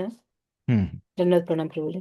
तात्पर्य: शत्रूने बद्ध जीवाच्या शरीरातील निरनिराळी महत्वाची ठिकाणे काबीज केली आहेत. म्हणून ज्या मनुष्याला या शत्रूंवर विजय प्राप्त करावयाचा आहे त्याने शत्रू कोठे सापडेल हे जाणावे, यासाठीच भगवान श्रीकृष्ण शत्रूची ठिकाणे सूचित करीत आहेत. मन हे इंद्रियांच्या सर्व कृतींचे केंद्रबिंदू आहे. जेव्हा आपण इंद्रिय विषयांबद्दल ऐकतो तेव्हा सर्वसाधारणपणे मन हे इंद्रिय तृप्तीबद्दलच्या सर्व कल्पनांचे आगर बनते व परिणामी मन आणि इंद्रिये कामाची भांडारे बनतात. नंतर बुद्धी विभाग अशा काम प्रवृत्तींचे भांडवल बनतो. बुद्धी ही जीवात्म्यांची अत्यंत निकटवर्ती आहे. कामुक बुद्धीच आत्म्याला मिथ्या अहंकार प्राप्त करण्यासाठी कामुक प्रवृत्तींशी तसेच मन आणि इंद्रियांची तादात्म्य करण्यास प्रभावित करते. आत्मा भौतिक इंद्रियांचा भोग करण्याच्या अधीन होतो व चुकीने त्यातच वास्तविक सुख आहे असे समजतो. आत्म्याच्या या मिथ्या तादात्म्याबद्दल श्रीमद भागवतात 10व्या अध्यायातील नाही, 10व्या 10व्या स्कंद. स्कंदातील 10वा स्कंद ना हम्म 10व्या स्कंदातील 84 अध्यायातील 13व्या श्लोकात सुंदर विवेचन करण्यात आले आहे. यस्यात्मबुद्धी कुणपे त्रिधातुके स्वधी कलत्रैदिषु भौम इज्जदिनी यत्तीर्थ बुद्धी सलिलेन परहि चिज्जनेष्वभिज्ञेषु स एव गोखरः. जो मनुष्य या त्रिधातू निर्मित शरीरालाच आत्मा समजतो, शरीराच्या उपफलांना स्वतःचे नातलग मानतो, आपले जन्मस्थान पूजनीय मानतो आणि दिव्य ज्ञानी पुरुषांना भेटण्याऐवजी केवळ स्नान करण्यासाठीच तीर्थस्थळांची यात्रा करतो, तो एखाद्या गाढवाप्रमाणे किंवा गायीप्रमाणे आहे. हरे कृष्ण प्रभूजी. दंडवत प्रणाम. धन्यवाद. तर आता इथं काय म्हणताय त्या तात्पर्यामध्ये, की कुठं राहतो शत्रू, आपल्याला शत्रूला परास्त करायचंय तर माहिती पाहिजे ना कुठं आहे शत्रू, है ना. तर शत्रूने बद्ध जीवाच्या शरीरातील निरनिराळी महत्वाची ठिकाणे काबीज केली आहेत. कोणती आहेत ही ठिकाणे, तर मन, बुद्धी आणि इंद्रिय. म्हणून ज्या मनुष्याला या शत्रूंवर विजय प्राप्त करायचा आहे त्याने शत्रू कोठे सापडेल हे जाणावे. तर कुठं आहे हे शत्रू आपल्याला माहित पाहिजे. यासाठीच भगवान श्रीकृष्ण शत्रूची ठिकाणे सूचित करीत आहेत. मन हे इंद्रियांच्या सर्व प्रकृतीचे केंद्रबिंदू आहे. मनामध्ये म्हणतायत की हा कामवासना आहे. हे माहिती आहे आपल्याला की सगळे आपले किती इंद्रिय आहेत एकूण? किती इंद्रिय आहेत आपल्याकडं? 10. हम्म. आणि मन 10 मध्ये आहे का? 10 मध्ये नाही. हम्म. 5 कर्मेंद्रिये, 5 ज्ञानेंद्रिये, हा, आणि मन आहे ना, असे मन. 11 आहेत है ना. तर मन, बुद्धी, अहंकार. हे सूक्ष्म शरीर झालं. हम्म. मन, बुद्धी, अहंकार काय आहे? हे सूक्ष्म शरीर आहे. म्हणजे मन हे सूक्ष्म इंद्रिय आहे आणि बाकी जे जे इंद्रिय आहेत ते स्थूल इंद्रिय, कर्मेंद्रिय, ज्ञानेंद्रिय ते आपल्याला अनुभव करू शकतो. पण मन सूक्ष्म असल्यामुळे त्याचा अनुभव करणं अवघड आहे. हे जे मन आहे ते बाकीच्या 10 इंद्रियांना काय करतं? नियंत्रित करतं. कसं करतं? तर बुद्धी वस्तुतः नियंत्रित करते. तर बुद्धी आणि हे इंद्रिय ह्यांच्यामध्ये हे मन असतं. 10 इंद्रिय हे बुद्धीला जी जोडली जातात ती मनाद्वारे जोडली जातात. जेव्हा आपण इंद्रियाविषयाबद्दल ऐकतो तेव्हा साधारणपणे मन हे इंद्रिय तृप्तीबद्दलच्या सर्व कल्पनाचे आधार बनते. तर सगळ्यात पहिल्यांदा इंद्रिय तृप्ती कुठे येते? मनामध्ये येते. मन हे आधार आहे सर्व इंद्रिय तृप्तीचं, कल्पनेचे, विचारांचं, कामाचं, व परिणामी मन आणि इंद्रिय कामाची भांडारे म्हणतात. आणि मग हे जे मन आहे या इंद्रिय तृप्तीला पूर्ण कसं करतं? इंद्रियांद्वारे. नंतर बुद्धी विभाग अशा कामप्रवृत्तींचे भांडवल बनतो. आणि बुद्धी काय असते? भांडवल म्हणजे काय? त्याचा ते वापर करून घेतात बुद्धीचा, हे इंद्रिय तृप्ती करण्यासाठी. बुद्धी ही या जीवात्म्यांची अत्यंत निकटवर्ती आहे. तर ही बुद्धी जी असते अशा लोकांच्या जवळच असते. कामुक बुद्धीच आत्म्याला मिथ्या अहंकार प्राप्त करण्यासाठी कामुक वृत्तींची तसेच मन आणि इंद्रियाशी तादात्म्य करण्यास प्रभावित करते. तर जेव्हा हे कामुक बुद्धी आहे म्हणजे अशी बुद्धी जिच्यामध्ये काम वासना आहे, तर अशी ही बुद्धीच आपल्याला काय करते? आत्म्याला मिथ्या अहंकार प्राप्त करण्यासाठी. आत्मा जो विशुद्ध आहे त्याला असं मिथ्या अहंकार प्राप्त करण्यासाठी है ना कामुक प्रवृत्तींशी तसेच मन आणि इंद्रियांशी तादात्म्य करण्यास प्रभावित करते. तरी कामुक बुद्धीच काय करते? तर आत्म्याला त्याचा मिथ्या अहंकार नाही ना, मिथ्या अहंकार म्हणजे काय? मिथ्या म्हणजे खोटं, अहंकार म्हणजे त्याची जी ओळख आहे आणि ती भगवंतांचा सेवक, जर त्याचा खरा अहंकार असेल तर भगवंतांचा सेवक असं सांगितलंय.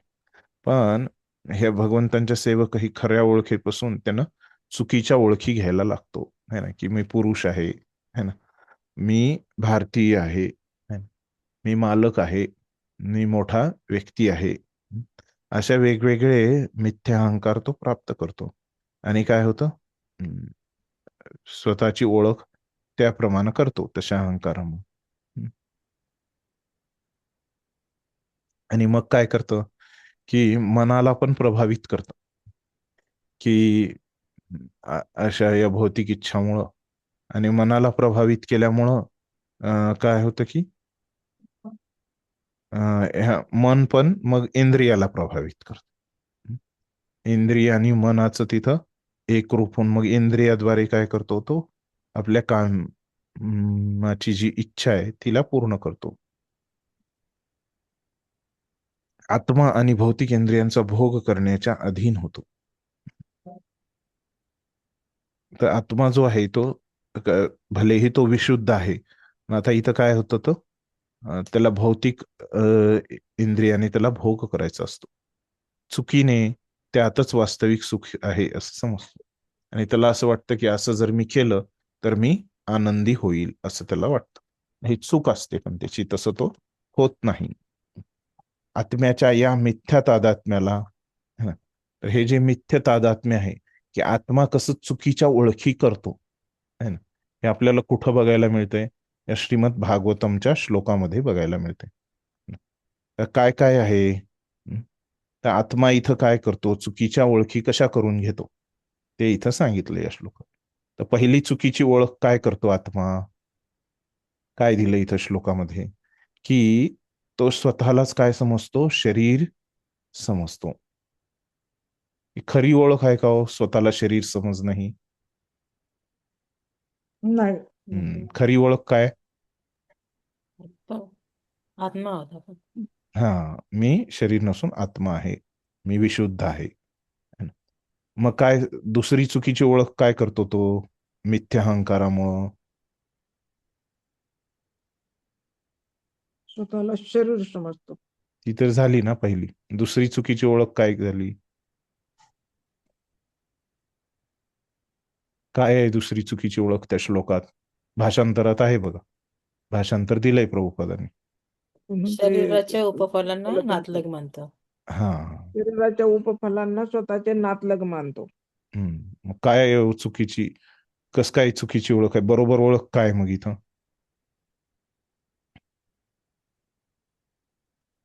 शरीरांच्या उपफलांना काय मानलं पाहिजे मग?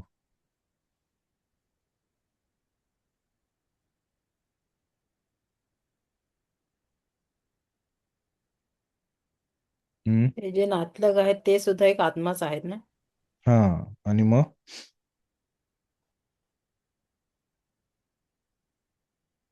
आत्मा आहे, बरोबर. मग आणखीन पुढं ते पण स्वतंत्र आहेत, है ना? त्या सगळ्यांनी पण काय केलं पाहिजे? भगवंतांशी संबंध बनवला पाहिजे, बरोबर. असं त्यांना समजायला पाहिजे. ह्या सगळ्यांचा जो संबंध आहे, है ना, तो नातलग म्हणजे काय करतो इथं? तो स्वतःशी आहे असा समजतोय, है ना. जसं तुम्ही सांगितलं की हे सगळे आत्मेच आहेत, म्हणजे इथं त्यांना काय समजायला पाहिजे? या सगळ्यांचा जे संबंध आहे तो माझ्याशी नसून पहिल्यांदा कुणाशी आहे हो? भगवंतांची आहे, भगवंतांशी. त्याच्यानंतर दुसऱ्याशी आहे. कारण अगोदर ते काय आहेत? आत्मा आहेत, आणि नंतर मग शरीर आहेत, है ना. म्हणजे ह्या जगामध्ये राहण्यासाठी आपण स्वतःला शरीर समजतो, पण वास्तविक काय त्यांची पण ओळख काय आहे? सुरुवातीला भगवंतांसोबत आहे, मग आपल्यासोबत आहे. हे आपल्यासोबतच, केवळ त्यांची ओळख आपल्यासोबतच आहे असं समजलं, आपल्या ह्या शरीराचे जे उपफल आहेत त्यांची ओळख केवळ आपल्यासोबतच आहे असं समजलं तर ते चुकीचं आहे. आधी त्यांची ओळख भगवंतासोबत आहे, जसं, कारण ते पण सगळे आत्मे आहेत, बरोबर. मग पुढं काय म्हणतोय तो? चुकीची ओळख काय आहे? तिसरी चुकीची ओळख काय आहे? जन्मस्थान पूजनीय मानतो, आपले जन्मस्थान पूजनीय मानतो. बरेचसे कवी पण बघा, हे लोक काय करतात? आपल्या जन्मभूमी, है ना, जन्मभूमी स्वर्गात अपि गरीयसी असं पण लिहितात, ते है ना. पण आपलं आहे. तर बरेचसे लेखक आहेत, है ना, ते असं पण मिथ्याहंकारामुळं कविता पण करतात आपल्या जन्मभूमीवर. तर मग खरी ओळख काय हो?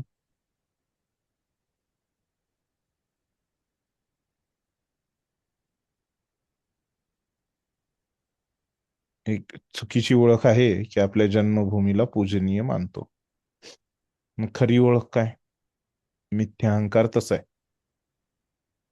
सत्य अहंकार काय आहे? कसं समजावं ह्याला जन्मभूमीला? भगवत धामाला आपण पूजनीय मानलं पाहिजे. भगवत धामाला आपण, ते तर आहे भगवत धामाला. ह्याच्यात चुकीचं काय आहे? मिथ्या अहंकार कसा आहे जन्मभूमी?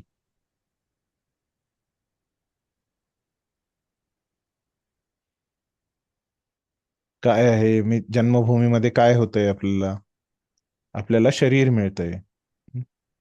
शरीर मिळणं म्हणजे काय होतंय? आपली एक भौतिक तिथं काय होते? भौतिक आपल्याला एक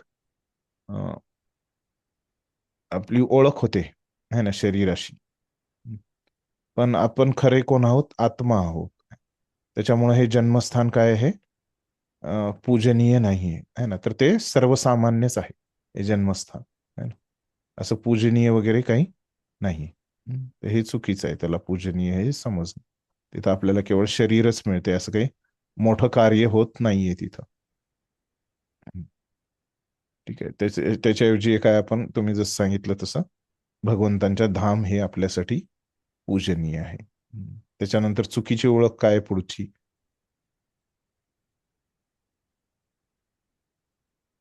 पुढची चुकीची ओळख आहे की दिव्य ज्ञानी पुरुषांना भेटण्याऐवजी केवळ स्नान करण्यासाठीच तीर्थस्थळांची यात्रा करतो. तो एखाद्या गाढवाप्रमाणे किंवा गायीप्रमाणे आहे. तुम्ही सगळंच ते वाचून टाकलं. म्हणजे ओळख काय, चुकीची ओळख काय आहे ह्याच्यामध्ये आहे, पण एक्झॅक्टली कोणती आहे?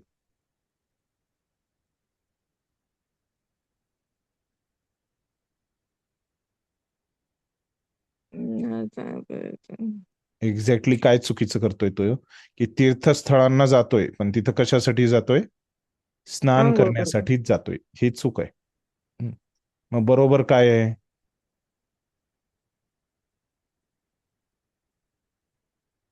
कशाला जायला पाहिजे तीर्थस्थळांना? ज्ञानी पुरुषांकडे पुरुषांना हा, जे भेट तीर्थस्थळाच्या ठिकाणी ज्ञानी पुरुष राहतात त्यांना भेटण्याऐवजी, म्हणजे भेटून त्यांच्याकडून उपदेश ऐकण्याऐवजी श्रवण करण्यासाठी आपण तीर्थस्थळाला गेलं पाहिजे. पण हा काय करतोय?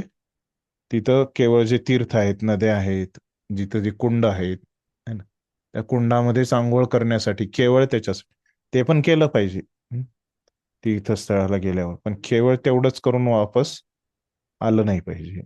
त्यांना तेवढंच समजतं. पण खरं काय की तिथं जाऊन ते पण करून महत्वाचं असतं की तिथं भक्तांकडून श्रवण करणं, ज्ञानी पुरुषांकडून श्रवण करणं, हे काय आहे? योग्य कार्य आहे. तो करत नाही. असे हे 4 प्रकारचे जो चुकीचे कार्य करतो त्याला काय म्हटलंय? की गोखर. गोखर म्हणजे गाढव किंवा गाय असं त्याला म्हटलेलं आहे. म्हणजे हे 4 प्रकारे, चुकीच्या प्रकारे तो ओळख करतो आपल्या इंद्रिय तृप्तीमुळे, मिथ्या अहंकारामुळे, सॉरी, है ना. आणि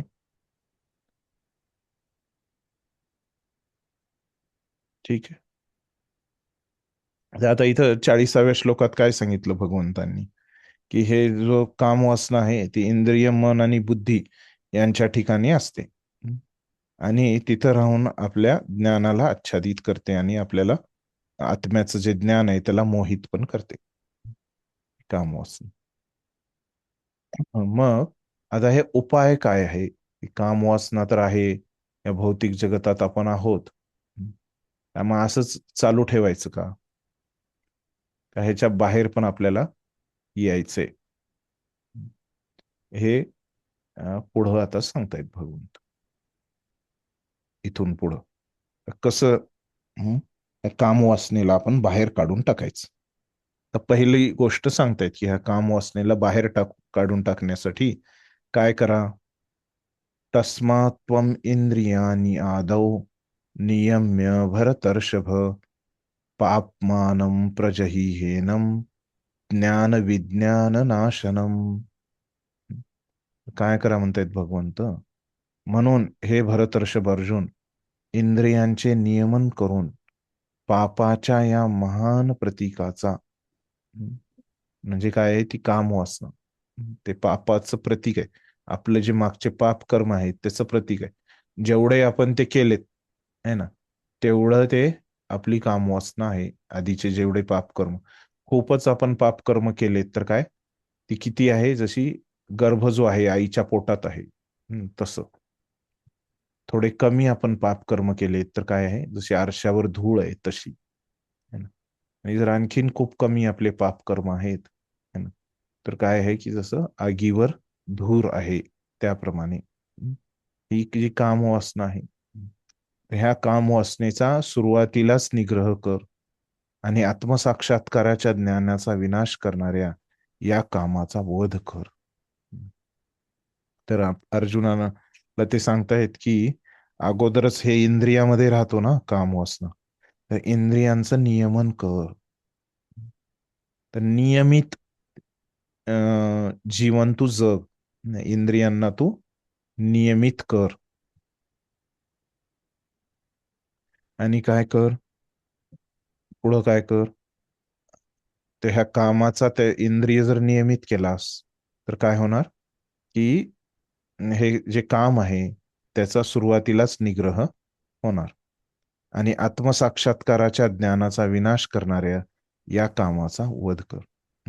आणि हे काम जे आहे हे कोण आहे? आपला शत्रू आहे. आणि हे शत्रू असल्यामुळे ते काय करतं? आपल्या ज्ञानाला तो शत्रू काय करतो? ज्ञानाचा विनाश करतो है ना. तर त्यानं तुझा विनाश करण्याच्या अगोदरच तूच त्याचा विनाश कर. आणि तो कसा करणार? की इंद्रियांचं नियमन करून. ते जर तू केलास तर तुझं हे जे विनाश होऊ शकतो असं त्यांनी सांगितलं. वाचं तात्पर्य. हरे कृष्ण गोविंद. हम्म. तात्पर्य. भगवंतांनी अर्जुनाला प्रथमपासूनच इंद्रिय संयमन करण्याचा सल्ला दिला, ज्यामुळे तो महान पापमय शत्रूचा कामाचा निग्रह करू शकेल. हा काम आत्मसाक्षात्काराची तीव्र इच्छा तसेच आत्म्याचे ज्ञान नष्ट करतो. ज्ञान म्हणजे इतर गोष्टीहून भिन्न असणाऱ्या आत्म्याचे ज्ञान किंवा आत्मा म्हणजे शरीर नव्हे हे ज्ञान होय. विज्ञान म्हणजे आत्म्याची स्वरूप स्थिती आणि त्याचा परमात्म्याशी संबंध याचे विशिष्ट ज्ञान होय. याचे वर्णन श्रीमद भागवतात 2ऱ्या स्कंदातील 9व्या अध्यायातील 31व्या श्लोकात पुढील प्रमाणे करण्यात आले आहे. स्क्रोल करा प्रभूजी. हम्म. ज्ञानं परमगुह्यं मे यद्विज्ञानसमन्वितं सरहस्यं तदंगं च गृहानगदितं मया. आत्मा आणि परमात्मा यांचे ज्ञान अत्यंत गुह्य आणि रहस्यमय आहे. असे ज्ञान आणि विज्ञान अनुभूती त्यांच्या विविध रूपांसहित जर स्वतः भगवंतांनी विवेचन करून सांगितले तरच ते जाणणे शक्य आहे. आत्म्याचे ते सामान्य आणि विशिष्ट ज्ञान श्रीमद भगवद्गीता आपल्याला देते. जीव हे भगवंतांचे अंश आहेत आणि म्हणून त्यांचे स्वरूप केवळ भगवंतांची सेवा हेच आहे. या भावनेला कृष्ण भावना असे म्हटले जाते. म्हणून आयुष्याच्या अगदी आरंभापासूनच कृष्ण भावनेचे शिक्षण घेतले पाहिजे. त्यायोगे त्याला पूर्णपणे कृष्ण भावना भावित होऊन कर्म करता येईल. जीवांसाठी स्वाभाविक असणाऱ्या भगवत प्रेमाचे विकृत स्वरूप म्हणजे काम होईल. परंतु जर मनुष्याला अगदी आरंभापासूनच कृष्ण भावनेमध्ये प्रशिक्षित केले तर स्वाभाविक भगवत प्रेमाची अधोगती भौतिक कामामध्ये होणार नाही. जेव्हा भगवत प्रेमाची कामविकारामध्ये अधोगती होते तेव्हा पुन्हा पूर्वस्थितीवर येणे अत्यंत कठीण असते. तरीही कृष्ण भावना इतकी प्रभावशाली आहे की कृष्ण भावनेचा उशिरा प्रारंभ करणाराही भक्तीच्या नियामक तत्वांचे पालन करून भगवत प्रेमी बनू शकतो. म्हणून जीवनाच्या कोणत्याही अवस्थेतून किंवा कृष्ण भावनेचे महत्त्व जाणण्याच्या वेळेपासून मनुष्य कृष्ण भावनेद्वारे अथवा भगवंतांच्या भक्तिपूर्ण सेवेद्वारे इंद्रिय नियमन करण्यास प्रारंभ करू शकतो. या प्रकारे मनुष्य जीवनाच्या परिपूर्ण अवस्थेमध्ये म्हणजेच भगवत प्रेमामध्ये कामाचे रूपांतर करू शकतो. हरे कृष्ण प्रभू. दंडवत प्रणाम. धन्यवाद. तर आता इथं काय सांगतायत प्रभुपाद की भगवंतांनी अर्जुनाला प्रथमपासूनच इंद्रिय संयमन करण्याचा सल्ला दिला आहे.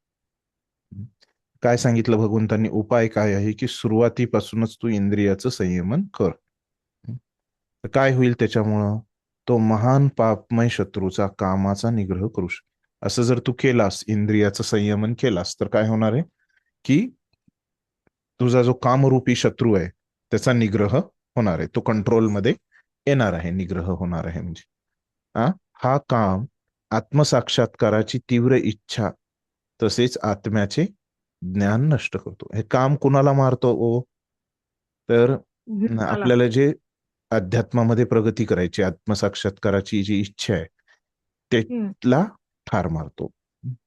आणि हे जे आत्म्याचं जे ज्ञान आहे त्याला पण तो नष्ट करतो. ज्ञान म्हणजे इतर गोष्टीहून भिन्न असणाऱ्या आत्म्याचे ज्ञान किंवा आत्मा म्हणजे शरीर नव्हे हे ज्ञान होय. ज्ञान म्हणजे काय? की आपण शरीर नाही आहोत, है ना, आपण आत्मा आहोत, हे ज्ञान आहे.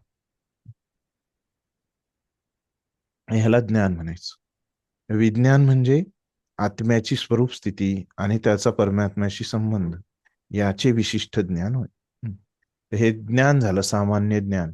आणि विज्ञान म्हणजे काय? विशेष रूपेनं ज्ञान आहे ना. ते काय आहे? विशेष ज्ञान काय आहे की आपला आत्मा आहे ना, त्याची स्वरूप स्थिती काय आहे है ना, आणि त्याचं परमात्म्याशी काय संबंध आहे म्हणजे जाणणं आहे ना. सामान्य ज्ञान काय झालं की आपण आत्मा आहोत, शरीर नाही आहोत, हे झालं काय झालंय? ज्ञान. हा, सामान्य ज्ञान ज्ञान, है ना. सामान्य ज्ञान. हा म्हणजे ज्ञान झालं फक्त, है ना. त्याला म्हणजे त्याला काही हे नाही, विशेषण नाही, है ना. आणि विज्ञान म्हणजे काय झालं, की आपण भगवंतांचे दास आहोत, स्वरूप स्थिती, आपली स्वरूप स्थिती.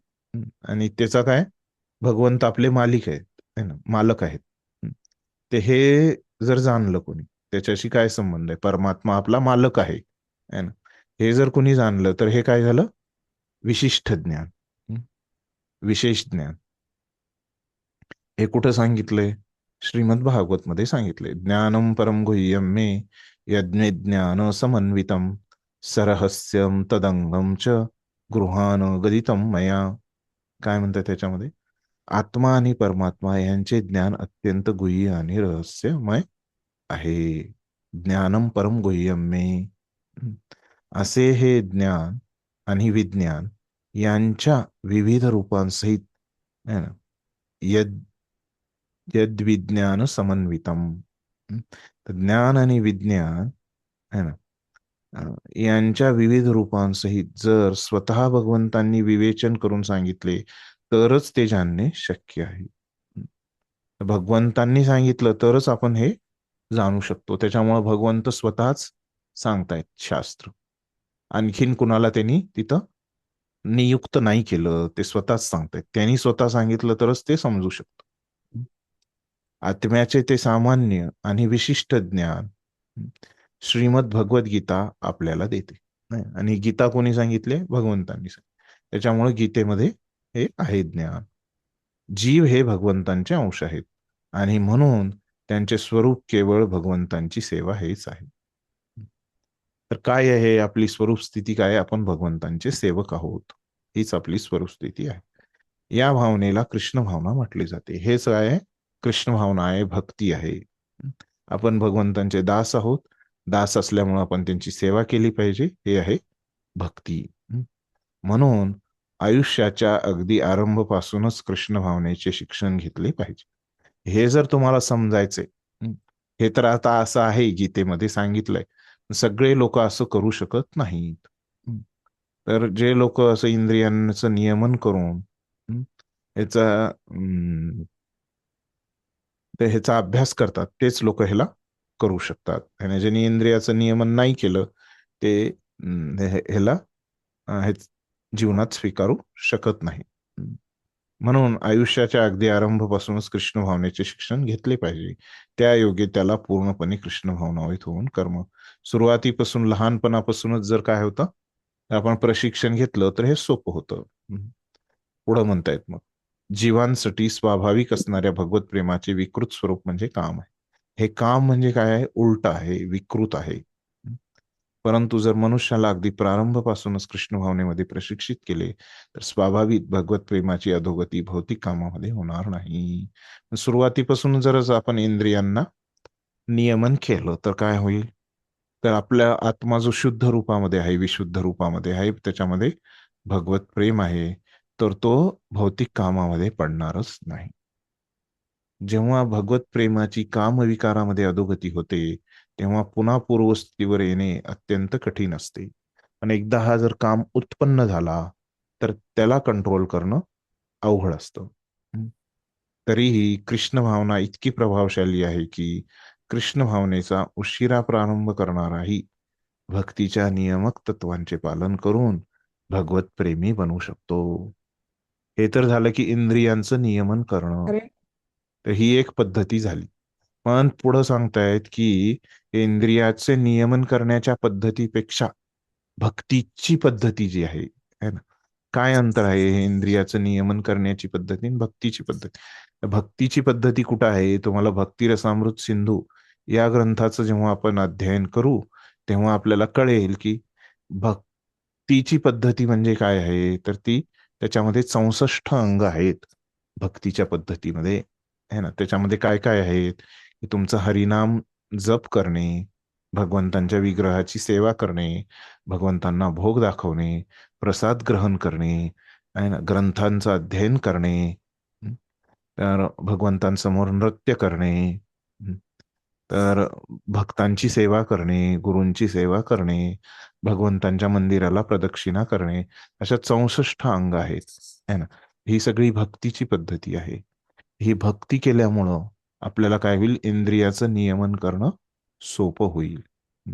लहानपणापासूनच जर केलं तर ते इंद्रियाचं नियमन करायचं असं सांगतायत. पण जेव्हा आपल्याला पुन्हा कळालं, उशिरा कळालं, तर आपण भक्तीवर जोर दिला पाहिजे.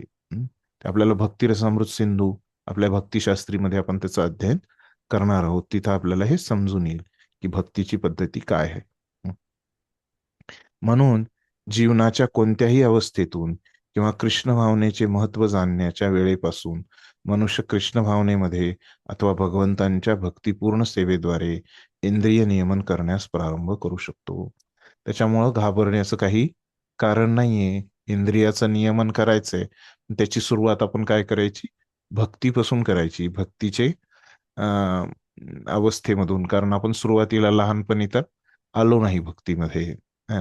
आपण उशिरा आलो तर काय, तर आपण भक्तीवर करण्यात जोर द्यायचा. भक्ती केल्यामुळं काय होणार आहे, इंद्रियांचं नियमन होणार आहे आणि आपली कामवासना नियंत्रित होणार आहे.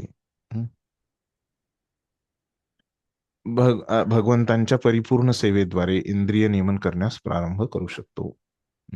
भगवंतांची सेवा केल्यामुळं, भक्ती केल्यामुळं हे इंद्रिय नियमनापासून केलं तर ते शक्य आहे. डायरेक्टली इंद्रिय नियमन करायला गेलो तर ते आता आपल्या ह्या वाढत्या वयामध्ये शक्य नाहीये.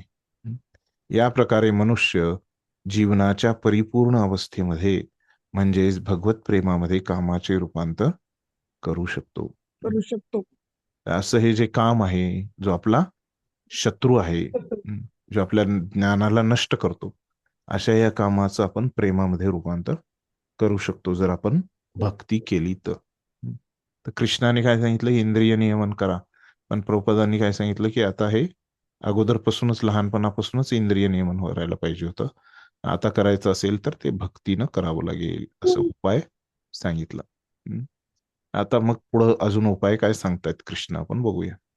इंद्रियाणी पराण्याहुर इंद्रियेभ्य परम मनः मनसस्तु परा बुद्धेर यो बुद्धे परतस्तु सह. काय म्हणतायत की कार्य करणारी इंद्रिये, इंद्रियानी पराण्याहुर, प्रकृतीपेक्षा श्रेष्ठ आहे ना.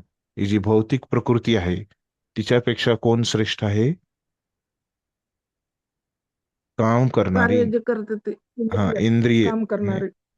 कार्य आपण कसं करतो, कर्मेंद्रियाद्वारे आणि ज्ञानेंद्रियाद्वारे. कर्मेंद्रियाद्वारे. हे 10 इंद्रिय जे आहेत ते श्रेष्ठ आहेत. कशामुळे, हे जड प्रकृती भौतिक गोष्टींपेक्षा ही 10 इंद्रिय श्रेष्ठ आहेत. पुढे म्हणतायत की मन इंद्रियांपेक्षा श्रेष्ठ आहे. हे जे मन आहे हे त्याच्यापेक्षा सॉरी, हे मन जे आहे हे 10 इंद्रियांचं आपण बघितलं की त्यांना कंट्रोल करतं. मग बुद्धी काय करते, मनाला कंट्रोल करते, त्याच्यापेक्षा श्रेष्ठ आहे. आणि बुद्धीला कोण कंट्रोल करतंय, आत्मा कंट्रोल करतोय, ते श्रेष्ठ आहे असं सांगितलं. फक्त एवढंच सांगितलं की ह्याच्यापेक्षा हे श्रेष्ठ आहे, त्याच्यापेक्षा ते श्रेष्ठ आहे या श्लोकात. ठीक, म्हणजे आपल्याला काय कळालं की ह्या श्लोकामुळं आपल्याला काय कळालं की काम कुठं राहतो,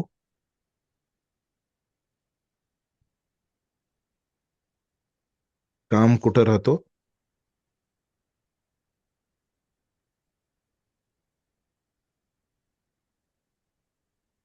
कोणती निवासस्थाने आहेत कामाची, इंद्रिय, मन आणि बुद्धी.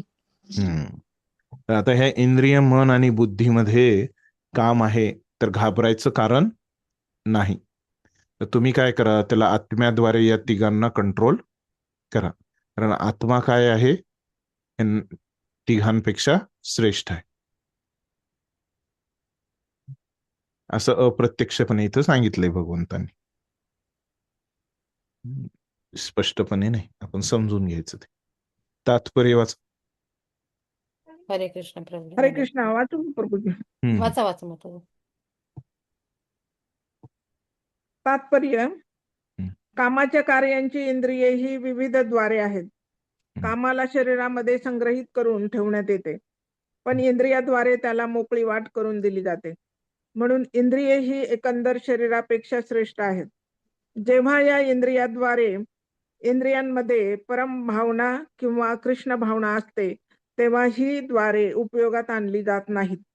कृष्ण भावनेमध्ये आत्मा भगवंतांशी प्रत्यक्ष संबंध प्रस्थापित करतो, म्हणून या ठिकाणी वर्णन केलेल्या क्रमिक शारीरिक क्रियांचा अंत शेवटी परमात्म्यामध्ये होतो. शारीरिक क्रिया म्हणजे इंद्रियांची कार्यभूत, आणि इंद्रियांना थांबविणे म्हणजे सर्व शारीरिक क्रियांना थांबविणे होय. परंतु मन हे सक्रिय असल्या कारणाने जरी शरीर निश्चल आणि शारीरिक क्रियांना निश्चल आणि विश्रांती घेत असले, तरी मन ज्याप्रमाणे स्वप्नामध्ये कार्य करीत असते त्याचप्रमाणे क्रियाशील असते. परंतु मनापेक्षाही श्रेष्ठ बुद्धीचा निश्चय असतो आणि बुद्धीपेक्षाही श्रेष्ठ असा आत्मा आहे. म्हणून जर आत्म्यालाच प्रत्यक्षपणे भगवंतामध्ये नियुक्त केले, तर स्वाभाविकपणेच इतर सर्व कनिष्ठ तत्वे, उदाहरणार्थ बुद्धी, मन आणि इंद्रिय, ही आपोआपच त्यांच्यामध्ये नियुक्त होतील. कठोपनिषदात याच प्रकारचा श्लोक आहे आणि त्यामध्ये सांगण्यात आले आहे की इंद्रिय भोगाचे विषय हे इंद्रियापेक्षा श्रेष्ठ आहेत आणि मन हे इंद्रिय विषयांपेक्षा श्रेष्ठ आहे. यासाठी जर मनाला प्रत्यक्षपणे भगवंतांच्या सेवेमध्ये नित्य रममान केले, तर इंद्रियांना इतर ठिकाणी रत होण्याची संधी असणार नाही. ही मनोवृत्ती पूर्वीच वर्णित करण्यात आली आहे. परमदृष्ट्या निवर्तते. जर मनाला भगवंतांच्या दिव्य सेवेमध्ये निमग्न केले, तर ते कनिष्ठ प्रवृत्तींमध्ये निमग्न होण्याची शक्यताच नाही. कठोपनिषदात आत्म्याचे वर्णन महान किंवा मोठा असे करण्यात आले आहे. म्हणून आत्मा हा इंद्रिय विषय, इंद्रिय, मन आणि बुद्धी या सर्वांपेक्षा श्रेष्ठ आहे. यास्तव प्रत्यक्षात आत्म्याची स्वरूप स्थिती जाणल्यास संपूर्ण प्रश्नांचे समाधान होते. बुद्धीद्वारे मनुष्याने आत्म्याची स्वरूप स्थिती जाणली पाहिजे आणि मग मनाला निरंतर कृष्ण भावनेमध्ये निमग्न केले पाहिजे. यामुळे संपूर्ण समस्येचा उलगडा होतो. आध्यात्मिक मार्गातील नवसाधकाला साधारणपणे इंद्रिय विषयांपासून अलिप्त राहण्याचा सल्ला दिला जातो.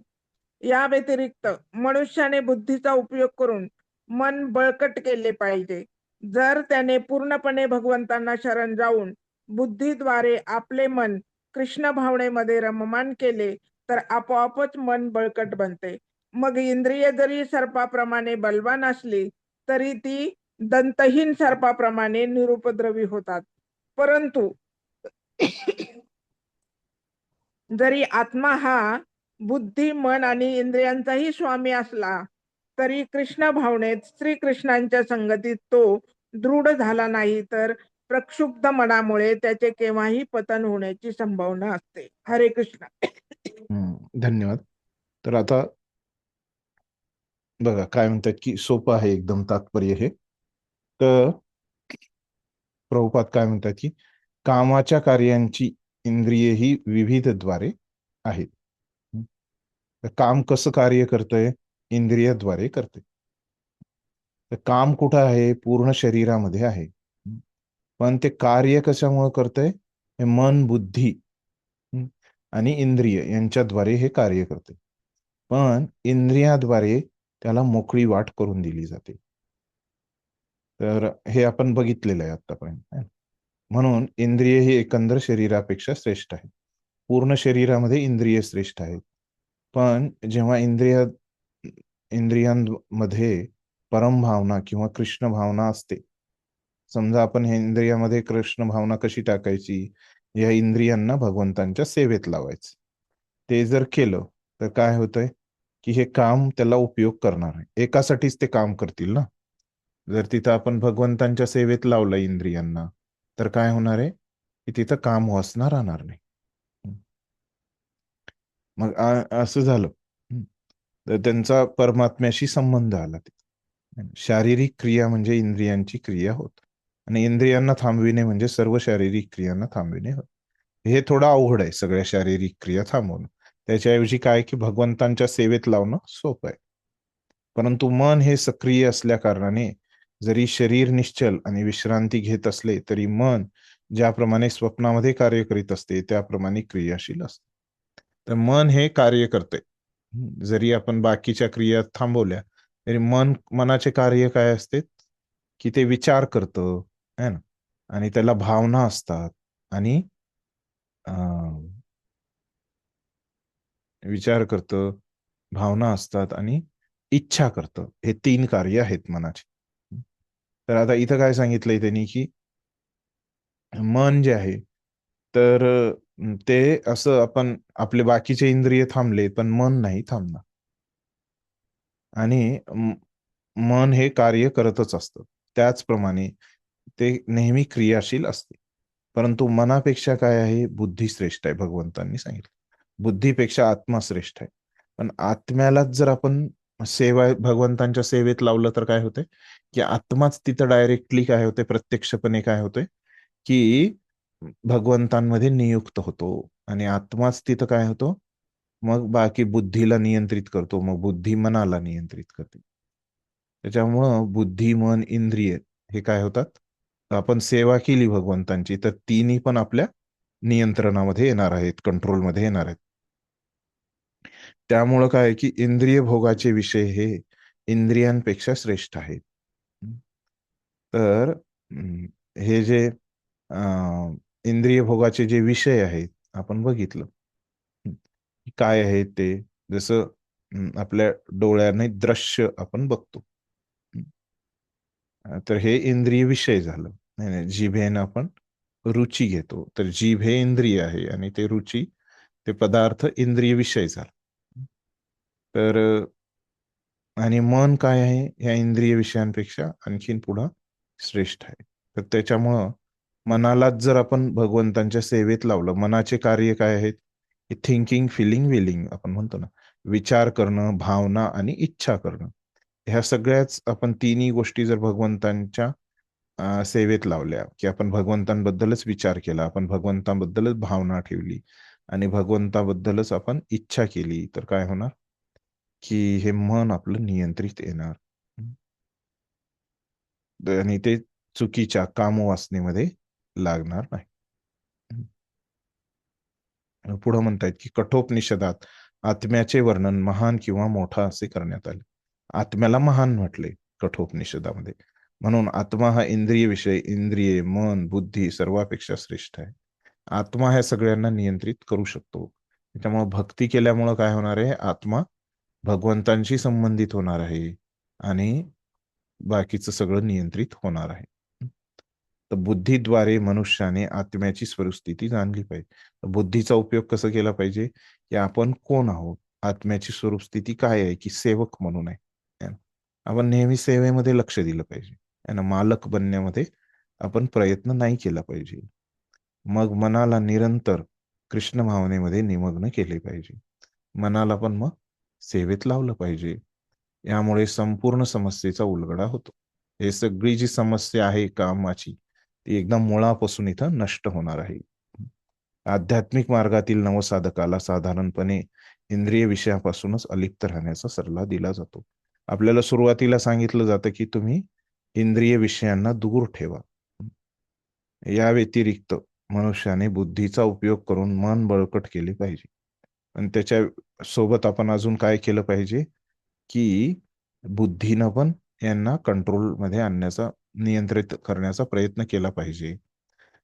जर त्याने पूर्णपणे भगवंतांना शरण जाऊन बुद्धीद्वारे आपले मन कृष्ण भावनामध्ये रममान केले तर आपोआपच मन बळकट होते. आपण भगवंतांना शरण गेलो आणि मनाला जर आपण लावलं भक्तीमध्ये, तर हळूहळू मनाची शक्ती वाढत जाते आपल्या, आणि मन विचलित पण होणार नाही. मग इंद्रिय जरी सर्पाप्रमाणे बलवान असली तरी ती दंतहीन सर्पाप्रमाणे निरुपद्रवी होतात. हे कसं होईल, मग इंद्रिय तुम्ही साप म्हटलं, मनच काय लागले, भगवंतांच्या सेवेत आहे, त्याच्यामुळं त्यांचं विष निघून गेल्यासारखे साप होतील आणि त्याच्यापासून आपल्याला काही धोका नाहीये. आत्मा हा बुद्धी, मन, इंद्रियांचा स्वामी असला तरी कृष्ण भावनेत श्रीकृष्णांच्या संगतीत दृढ झाला नाही. तर आत्मा जरी ह्या सगळ्या गोष्टींपेक्षा श्रेष्ठ आहे, पण ते भक्ती जर नाही केली, ते भगवंतांशी संबंध नाही झाला, हे बाकीच्या गोष्टी, इंद्रिये, मन, बुद्धी, मग हे नियंत्रित करतील आत्म्याला. आत्मा कधी नियंत्रित करू शकतो बाकीच्या गोष्टींना? जर तो भगवंतांशी जोडलेला असेल, त्यांच्याशी कनेक्टेड असेल तरच. तो जर नसेल तर बाकीच्या गोष्टी मग आत्म्याला नियंत्रित करतात. मग ती कामवासना तिथं नियंत्रित करते. तर एकच मिनिट आहे. कुणाचा काही प्रश्न आहे का? विचार. 1 मिनिटात होणार नाही.